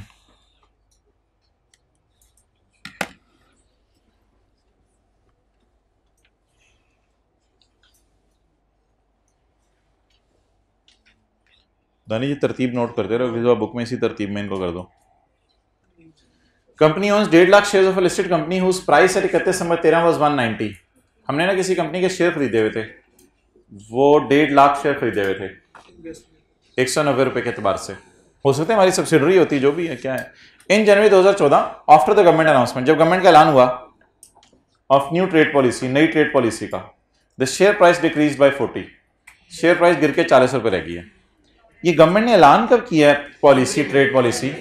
जनवरी में। क्या दिसंबर में पॉलिसी बनाई है जनवरी में? तो 31 दिसंबर को तो कुछ ऐसा नहीं था। 31 दिसंबर को जब मैं वेबसाइट पे गया हूँ तो शेयर मेरा कितने का होगा? 190 का, और साल के बाद 140 का। उसके होने की वजह क्या बनी? 140 का नहीं, 150 का हो गया होगा। उसके होने की वजह क्या बनी? तो गवर्नमेंट ने ट्रेड पॉलिसी बनाई। वो ट्रेड पॉलिसी कब बनाई? जनवरी के अंदर बनाई। तो हमारे साल के एंड पे तो कोई मसला नहीं था। मसला तो अराउज हुआ जैसे ही 2 जनवरी को शहबाज शरीफ आए और 3 जनवरी को उन्होंने धमाका कर दिया हमारे सामने कोई कि यार ये नहीं, ऐसे नहीं, ऐसे नहीं। तो हमको यार हमारे तो शेयर सारे डूब गए। तो it is an indication of a condition that arose after the balance sheet date, therefore it may be disclosed in the note to the financial statement if it is material. Point 10,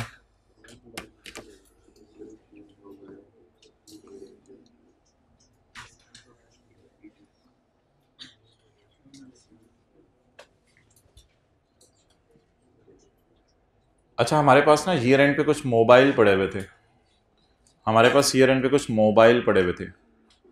तो जनवरी में किसी और ने नया version mobiles का launch कर दिया, जिसकी वजह से अब हमारे जो पुराने मोबाइल 31 दिसंबर को पड़े होंगे ना, उन्हें हमें सस्ता बेचना पड़ा है। तो ये कंपेटिटर कब आया है बताएं? न्यू वर्जन जनवरी में। So it is an indication of a condition that arose after the balance sheet date. तो 31 दिसंबर को तो हमारे मोबाइलों में कोई मसला नहीं था, अगर बिक जाते तो अच्छी प्राइस में बिक जाते। तो इट इज, बोले, नॉन रजिस्टरिंग इवेंट। अच्छा,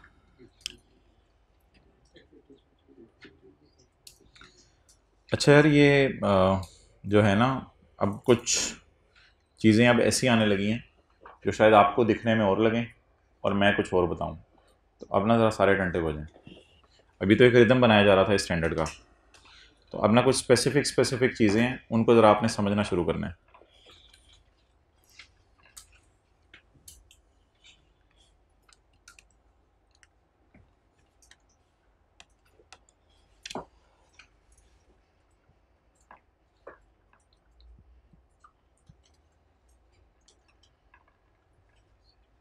जी मोहतरम, पढ़ने मत तेरा।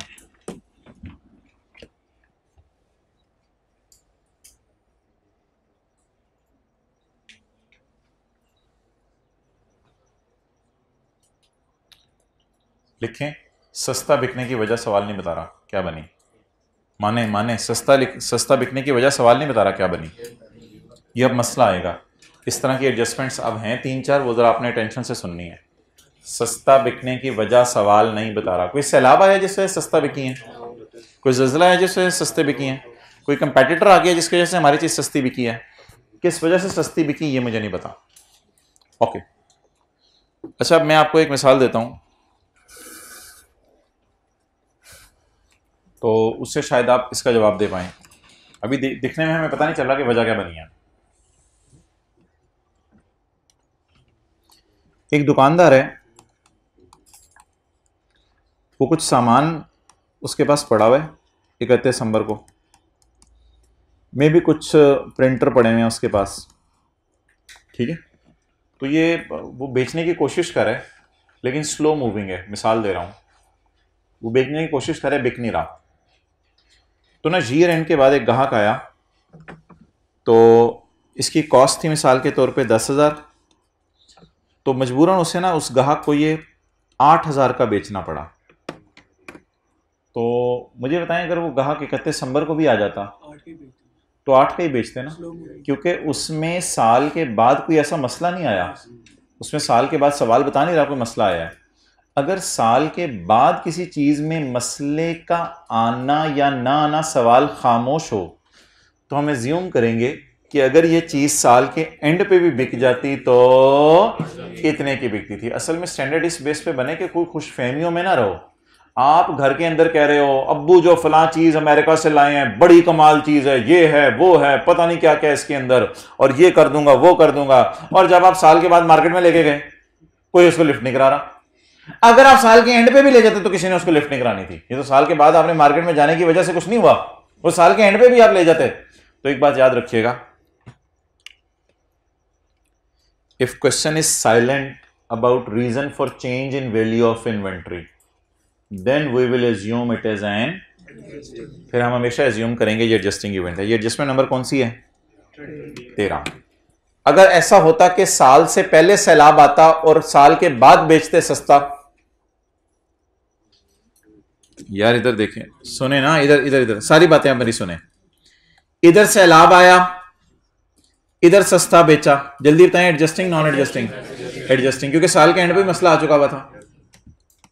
इधर सैलाब आया, इधर सस्ता बेचा, नॉन एडजस्टिंग। बस इधर सस्ता बेच दिया और कुछ भी नहीं सवाल में लिखा हुआ, इधर सस्ता बेच दिया।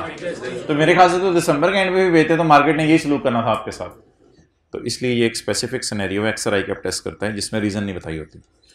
पॉइंट 13 स्पेशल, इसको अब NRV पे लेके जाएंगे। इसका NRV लॉस हमारे साल के एंड पे बुक करेंगे आप 4,000 रुपए का। 4,000 रुपए की एंट्री लिख लें, cost of sale debit, inventory credit.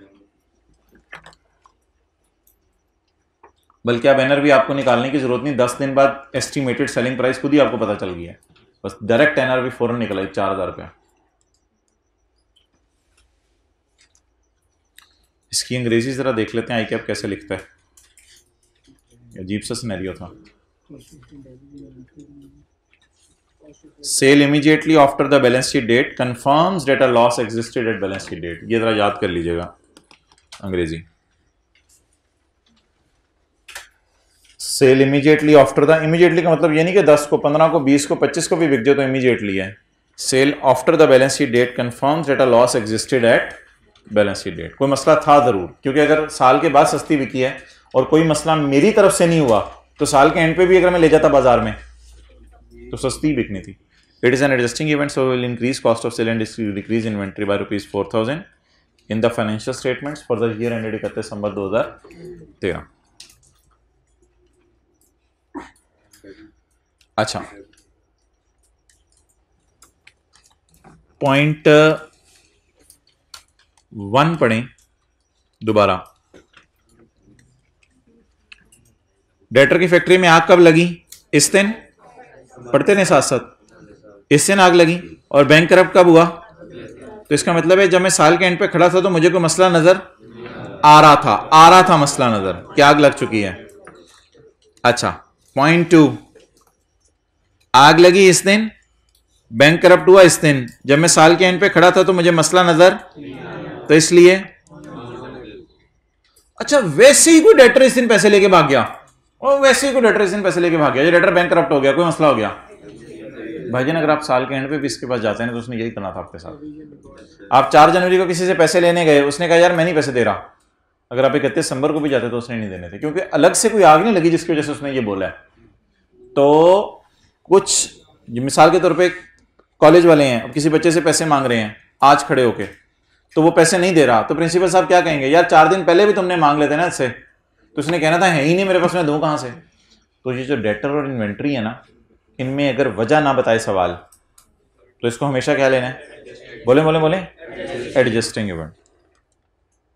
A customer who owed 35 million was declared bankrupt on 10 January. Why? क्यों बैंक करप्ट हुआ है? Question is not telling any reason. Question is not telling. लिखें, बैंक करप्ट होने की वजह सवाल नहीं बता रहा. बैंक करप्ट होने की वजह सवाल नहीं बता रहा, इसलिए इसको क्या लेंगे? Adjusting.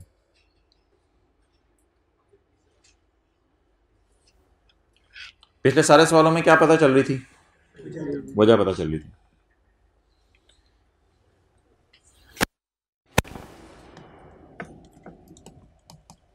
Question is silent about reason.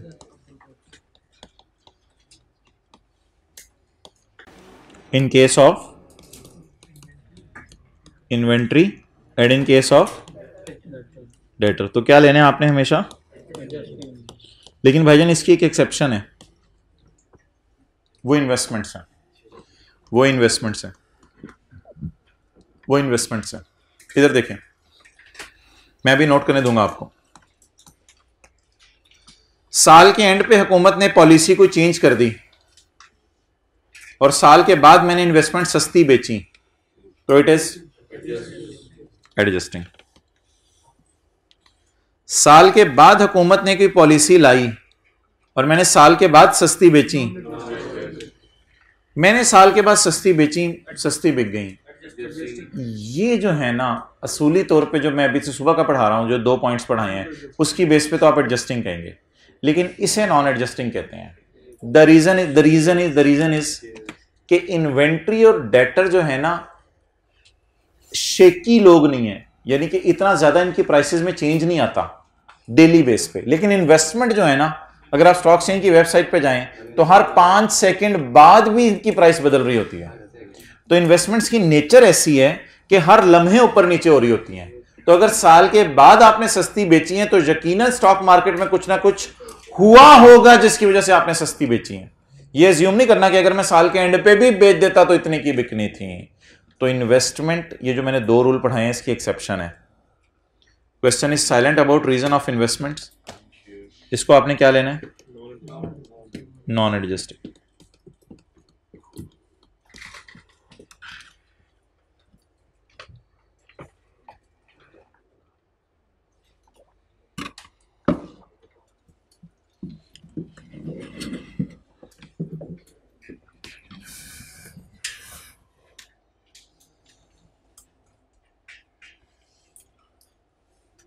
Okay, next जी, आगे चलें.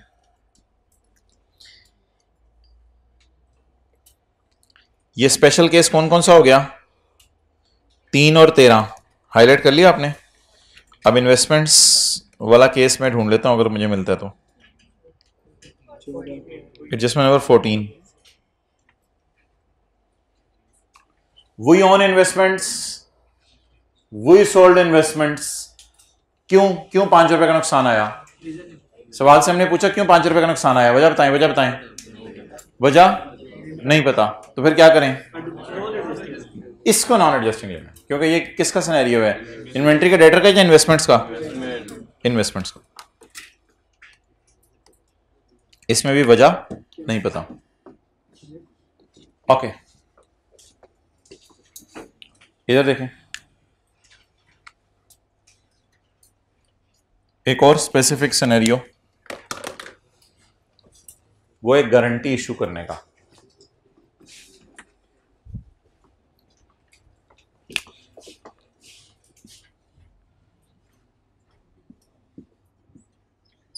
पीटीसीएल ने गारंटी दे दी बैंक को कि यू फोन को लोन दे दो, लेके भागा तो मेरी जिम्मेदारी।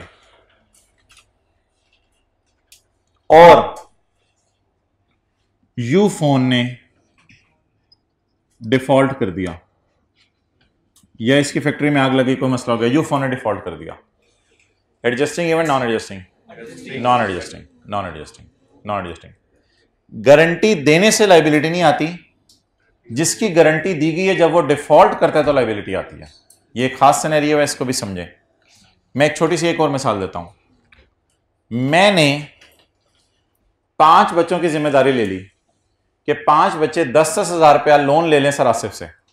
सरासिफ के पास बच्चे गए लोन लेने के लिए 10,000 रुपया, तो सर हमने जाना है ईद पे, ये वो थोड़े से बकरे में भी हम चाह रहे हैं इसमें पैसे डाल दें, तो ये कर करा के ना 10,000 रुपया हमें उधार चाहिए। अब सरासिफ ने कहा भाईजान मैं उधार नहीं देता। मैंने सरासिफ का, सरासिफ आप परेशान ना हो, मेरी गारंटी है।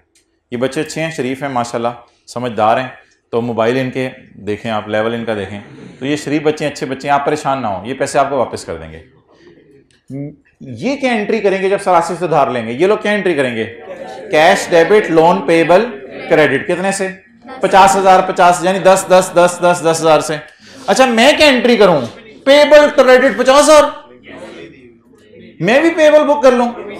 मैं कब पेबल बुक करूं? जब अगला बंदा, एक बच्चे ने मुझे आके बताया सर वो जो एक बच्चा है ना उसने सीए छोड़ दिया। ओ तेरी खैर, मैं कहूं यार लो मेरा तो 10,000 गया। अब मैं क्या करूं? Book entry expense debit payable to सरासिफ क्रेडिट, ये अब मैं एंट्री करूं। अब मैं एक्सपेंस डेबिट करूं क्योंकि मेरे पास तो कैश आना ही नहीं, मैंने तो गारंटी दी थी सिर्फ। तो जब आप गारंटी देते हैं तो गारंटी देने पे लायबिलिटी बुक करते हैं, या जिसकी गारंटी दी थी वो डिफॉल्ट करते तो लायबिलिटी बुक करते हैं? अब आपने गारंटी देने को नहीं देखना, अगर उसने डिफॉल्ट साल से पहले की है तो एडजस्टिंग इवेंट, और अगर उसने डिफॉल्ट साल के तो फिर नॉन एडजस्टिंग। पढ़ें जरा ये सवाल, समझ आ रहा है? कौन से पॉइंट है आप? 11। इन मार्च 13 WL issued a guarantee against a loan obtained by its subsidiary। जी गारंटी का इशू ही है। अब देखने में आपको लग रहा है कोई मसला है, लेकिन इस मसले को मैं बॉदर नहीं कर रहा। इन मार्च 13 WL issued a guarantee against a loan amounted to, in January 14 the factory of RL was destroyed in fire and RL will not be able to repay the loan। इसकी फैक्ट्री में आग लगी तो भाई guarantee देने से कोई फर्क नहीं पड़ता। हाँ अगर फैक्ट्री में आग दिसंबर में लग गई होती, लिखें। अच्छा फिलहाल तो सोल्यूशन लिखे ना आगे। It is non adjusting, it is non adjusting because it is event that indicative of a condition that arose after the balance sheet. पहले तो लिखे नॉन एडजस्टिंग, फिर आगे उर्दू में लिखें अगर फैक्ट्री में दिसंबर में आग लग जाती तो फिर मैं अपने पेपर को भी अगर फैक्ट्री में दिसंबर में आग लग जाती तो मैं एडजस्टिंग इवेंट लेता। हम ना लिखें तो मैं अपना अपना पेपर, अगर फैक्ट्री में कब आग लग जाती तो मैं इसको क्या लेता? Adjusting event.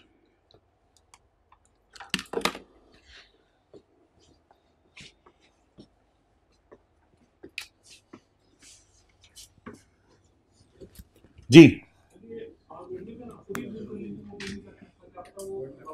हाँ अब ये इंडिकेशन ही है ना, और सवाल और क्या कह सकता है? अगर सवाल बाजी कह दे कि पे कर सकते तो फिर ठीक है, फिर खत्म करो, फिर ना करो। जी मोहतरम,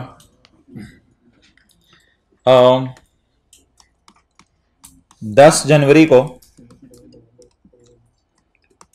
10 सितंबर को मैंने क्रेडिट सेल की है। मैंने पाकिस्तान से बाहर के मुल्क के अंदर जो है वो कुछ जराबें बेची, तो बाहर वाले बंदे को मैंने कहा $1 मुझे भेज दो, यानी कोई 150-200 रुपया मुझे चाहिए, तो 200 रुपये की मैं तुम्हें देता हूं, तो मुझे जो है ना वो भेज दो। क्रेडिट सेल मैंने 10 सितंबर को कर दी है। 10 सितंबर 13, 31 दिसंबर 13 को चलें एक्सचेंज रेट्स 10 सितंबर 13 को डॉलर है, चलें सेल $10 की कर लेते हैं। $1 है 180 रुपये का। फिर 31 दिसंबर 13 को डॉलर है 190 रुपये का। और 31 मार्च 14 को जिस दिन डायरेक्टर्स ने फाइनेंशियल स्टेटमेंट को क्या किया है, ऑथोराइज किया है, उस दिन डॉलर है 192 रुपये का। जी मोहतरम, adjusting event, non adjusting event. Entry बताएं 10 सितंबर को। 10 सितंबर को एंट्री बताएं।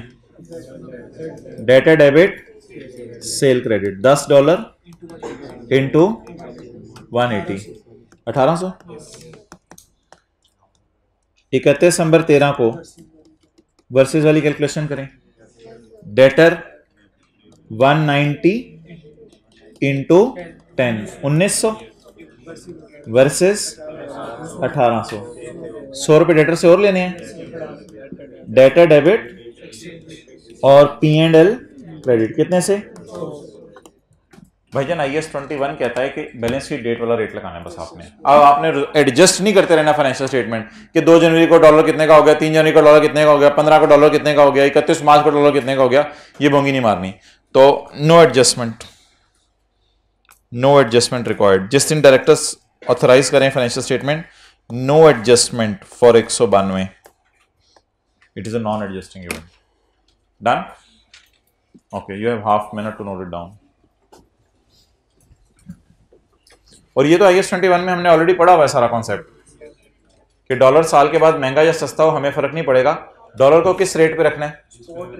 31 दिसंबर के रेट पे।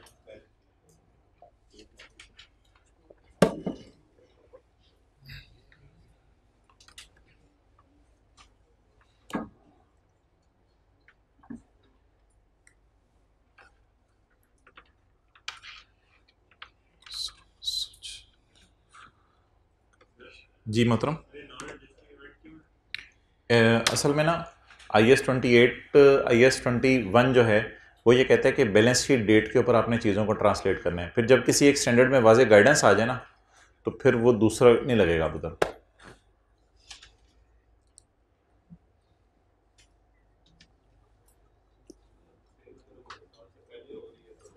नहीं, इसमें सेल हमारे मोरे साल से पहले बाद वाला चक्कर ही कोई नहीं है। इसमें IAS 21 के सिंपल रूल्स लगाओ, क्रेडिट सेल बुक करो, ईयर एंड का रेट लगाओ, साल के बाद डॉलर के साथ जो होता है वो डॉलर की किस्मत। क्या नहीं, देखो चेंज किया तो नहीं, चेंज करना तो हमारे बस में नहीं होता ना। डॉलर का रेट जो भी हो जाए साल के बाद हमें उससे कोई कंसर्न नहीं है। हमने अपनी फाइनेंशियल, हाँ अगर आपको स्टिल मटेरियल लग रहा है तो आप बता दो यूजर्स को कि भाईजान 190 की बजाय 1900 का हो गया डॉलर, तो यूजर को आप बता दो आपको मटेरियल लग रहा है, तो बस इससे ज्यादा और क्या करना है आपने।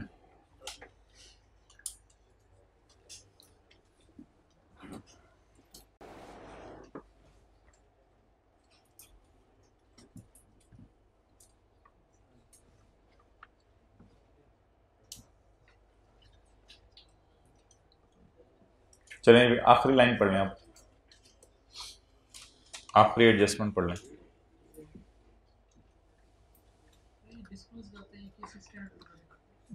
डिस्क्लोज तो फिर वो IAS इसी की स्टैंडर्ड के मुताबिक कर दो। जी मोहतरम, debtor balance which was translated at year end, किया जा चुका है ईयर एंड पे ट्रांसलेट। देखें, debtor balance which was translated and was changed after year end due to, वो डेटर का बैलेंस चेंज हो गया।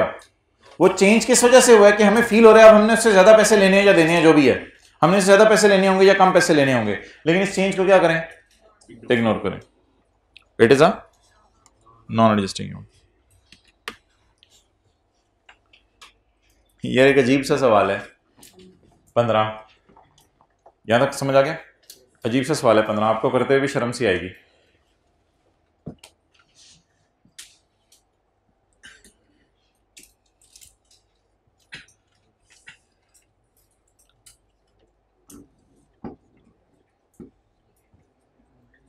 हाँ जी, लिखें सोल्यूशन इसका। It is not an adjusting event, लिखें, it is not an adjusting event, it is not an adjusting event and it is not a non adjusting event. लिखें लिखें लिखें लिखें लिखें लिखें। इट इज, क्लास में कोई तो थोड़ी देर तो शुगल तो होना चाहिए ना। It is not an adjusting event and it is not a non adjusting event and it is outside the scope of IAS 10 and it is outside the scope of IAS 10।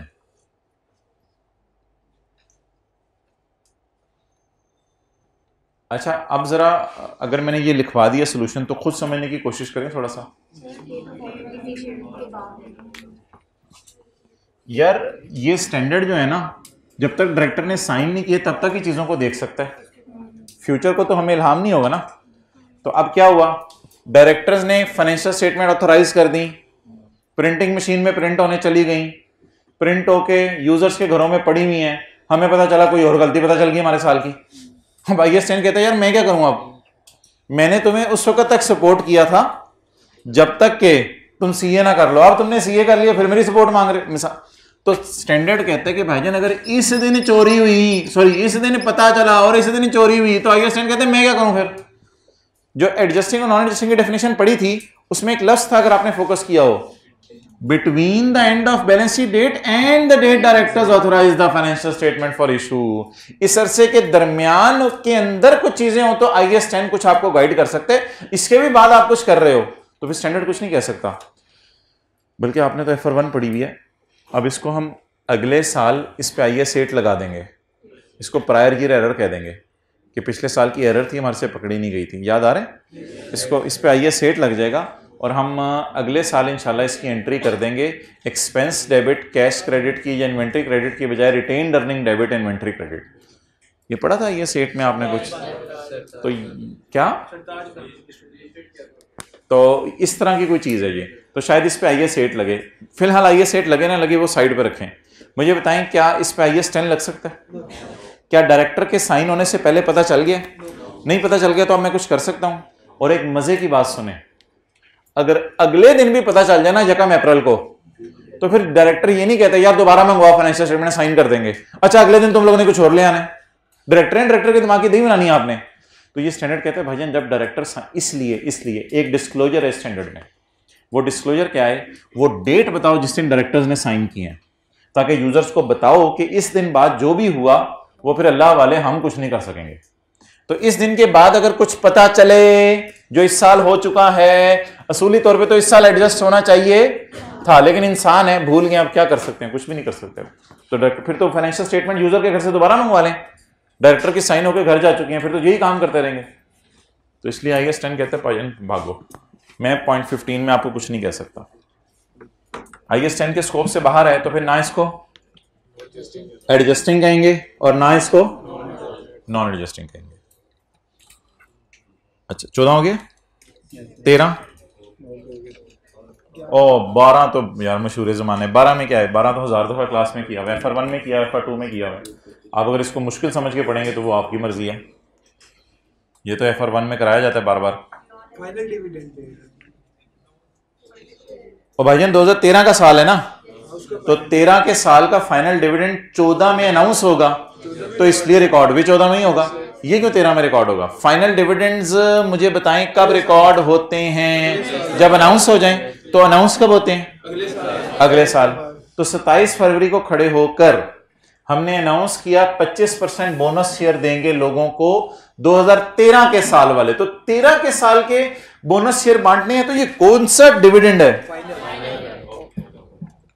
For 13 में हमारे बहुत अच्छे profit आए हैं, तो हमने सोचा है ऐसा करते हैं 27 फरवरी 14 को कि डिविडेंड बांट दें। तो ये कौन सा डिविडेंड होता है? ये मेरा 13 का साल है और मैंने 27 फरवरी 14 को 13 के प्रॉफिट देखकर डिविडेंड अनाउंस किया है। जी बताएं इसको क्या लूं? और आपको पता है ये 14 की स्टेटमेंट इक्विटी में नजर आता है। किस स्टेटमेंट इक्विटी में नजर नहीं आएगा? It will not appear in saucy, it will not appear in statement of changes in equity of 13, बल्कि किस स्टेटमेंट इक्विटी में नजर आएगा? तो नॉन एडजस्टिंग फॉर 2013 के लिए नॉन एडजस्टिंग, नॉट।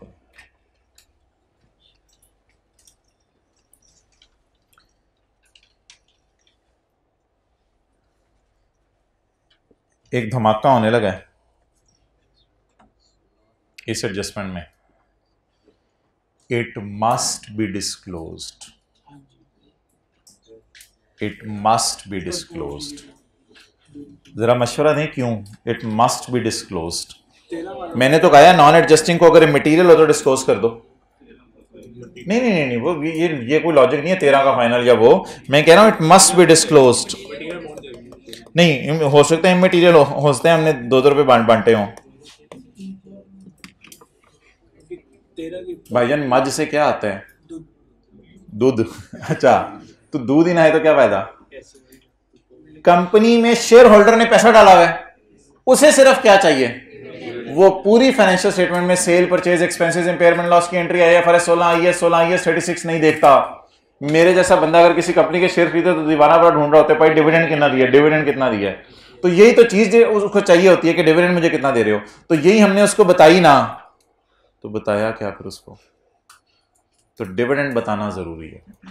तो डिविडेंड मस्ट, और कोई चीज ऐसी नहीं है। डिविडेंड ऐसा है फाइनल डिविडेंड जो नॉन एडजस्टिंग है और जो डिस्क्लोज करना भी जरूरी है। तो कौन सा है ये? 12। सिंस द डिक्लेरेशन, ये भी याद करना है आपने 12वां। Since the declaration was announced after the, declare करना, अनाउंस करना, was announced after the year end and there was no obligation at year end. Year end पे तो अनाउंस ही नहीं किया हुआ हमने। So it is a details of dividend must however be disclose. लिखें in notes to the financial statement for year ended 2013, details of dividend must be disclosed in notes to the financial statement for year ended 31 दिसंबर 13। तो 31 दिसंबर 13 की financial statement में इनको disclose करना binding है आपके लिए।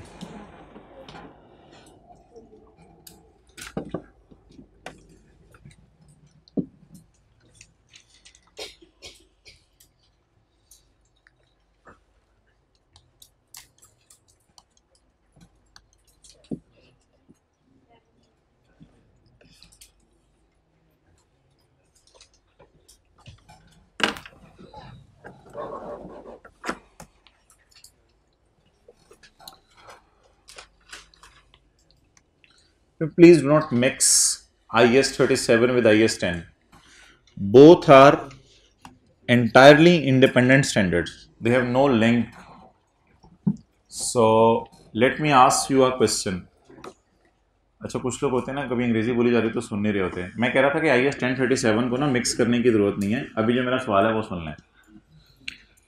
अच्छा जी, एम्प्लॉई इंजर हुआ इस दिन और केस किया उसने साल के बाद। IAS 10 लगाएं, IAS 10 लगाएं। अभी मुझे IAS 37 ना लगवाएं, IAS 10 लगाएं। एडजस्टिंग इवेंट, ओ नहीं IAS 37 ना लगवाएं। मुझे सिर्फ ये बता दें एडजस्ट करेंगे या नॉन एडजस्टिंग है। फिलहाल ये जरा सोच के बता दें, एडजस्टिंग या नॉन एडजस्टिंग? क्यों? साल के एंड पे एम्प्लॉय सही सलामत था या पहले ही टह चुका था? ये हम खड़े हैं, हम नहीं टहे, एम्प्लॉय हमारा टया। तो इसका मतलब है ये क्या है? बिकॉज इट इज ए, ये जो कोर्ट में केस किया उसने खिलाफ, it is an indication of a condition that existed at balance sheet date या that arose after the balance sheet. Cut बुकें कटें। डन। अब ना अपने लॉयर को फोन लगाया और लॉयर से कहा क्या चांस है केस हारने का? लॉयर ने कहा बट साहब फारग हो गए हो तुसी, तैयार हो जाए, करोड़ रुपया देना पड़ेगा, you will lose the case. Lawyer ने ये फिक्रा बंद करके मैसेज करके फोन बंद कर दिया, you will lose the case. आप बता दें जी पैसे देने का चांस हाई है या लो है? आप IAS 37 लगा के बताएं कि ये प्रोविजन है या कॉन्टेंजेंट लायबिलिटी है? बोले प्रोविजन है या contingent? No, what is this IAS 37? But जब तक लॉयर का लफ्ज मैंने नहीं लिखा था, दैट वाज IAS 10। तो शायद अब मैं अगर एंड पे ये कंक्लूड करूं कि IAS 10 बताता है किस साल लायबिलिटी बुक करनी है और IAS 37 बताता है बुक भी करनी है या नहीं करनी। तो अगर आप लिखना चाहें, IAS 10 बताता है कब एंट्री करनी है, ये लिखें, ये पहले मिसाल लिखें, ये मिसाल लिखें और नीचे लिखें एम्प्लॉय इंजर हुआ है, साल के बाद उसने केस किया है। बल्कि एक सवाल मैंने कराया था, साल के बाद एम्प्लॉयज ने केस का आके कर दिया था, मैंने कहा था खैर है कोई मसला नहीं। अच्छा, IAS 10 बताता है कब एंट्री करनी है। ये जरा डॉट्स देख के बताएं, एंट्री अगर करनी है तो करेंगे ना हम हमारे साल में। IAS 10 बताता है कब एंट्री करनी है और IAS 37 बताता है, IAS 37 बताता है कि प्रोविजन है या कॉन्टिंजेंट लायबिलिटी है या रिमोट चांस है। और IAS 37 बताता है कि प्रोविजन है या कॉन्टिंजेंट लायबिलिटी है या रिमोट चांस है।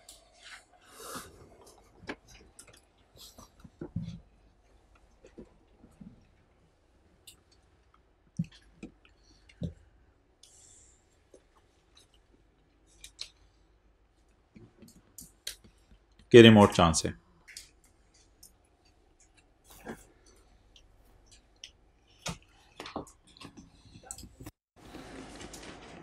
अच्छा, ये ना क्या कहते हैं, बिल्कुल आपके जो दिल में बात आ रही है मैं भी वही करने लगा हूँ कि बच्चे जो है ना जब अगस्त में चले जाते हैं ना घर,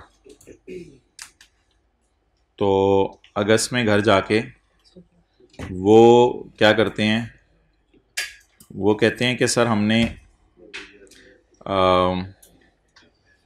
घर बैठ के हमने एक सवाल किया जिसमें डिसमेंटलिंग का एस्टीमेट और रिवैल्यूएशन सेम डेट को हो रही थी, तो सर ये ज़रा थोड़ा सा एक वीडियो बना के बता दें कि इसको क्या करना है। तो फिर इनको अगस्त में वीडियो बना के भेजी जाती है, तो फिर मैं घर से रिकॉर्ड करके भेज देता हूँ। तो अभी आप हजरात जा सकते हैं, तो ये मैं आपके लिए अभी वीडियो छोटी सी रिकॉर्ड करवाने लगा हूँ। अगर आप हजरात ने इसको अटेंड करना है तो बैठे रहें, वरना आप हजरात जा सकते हैं। ठीक है, अल्लाह हाफिज़। क्लोज़ कर दो यार।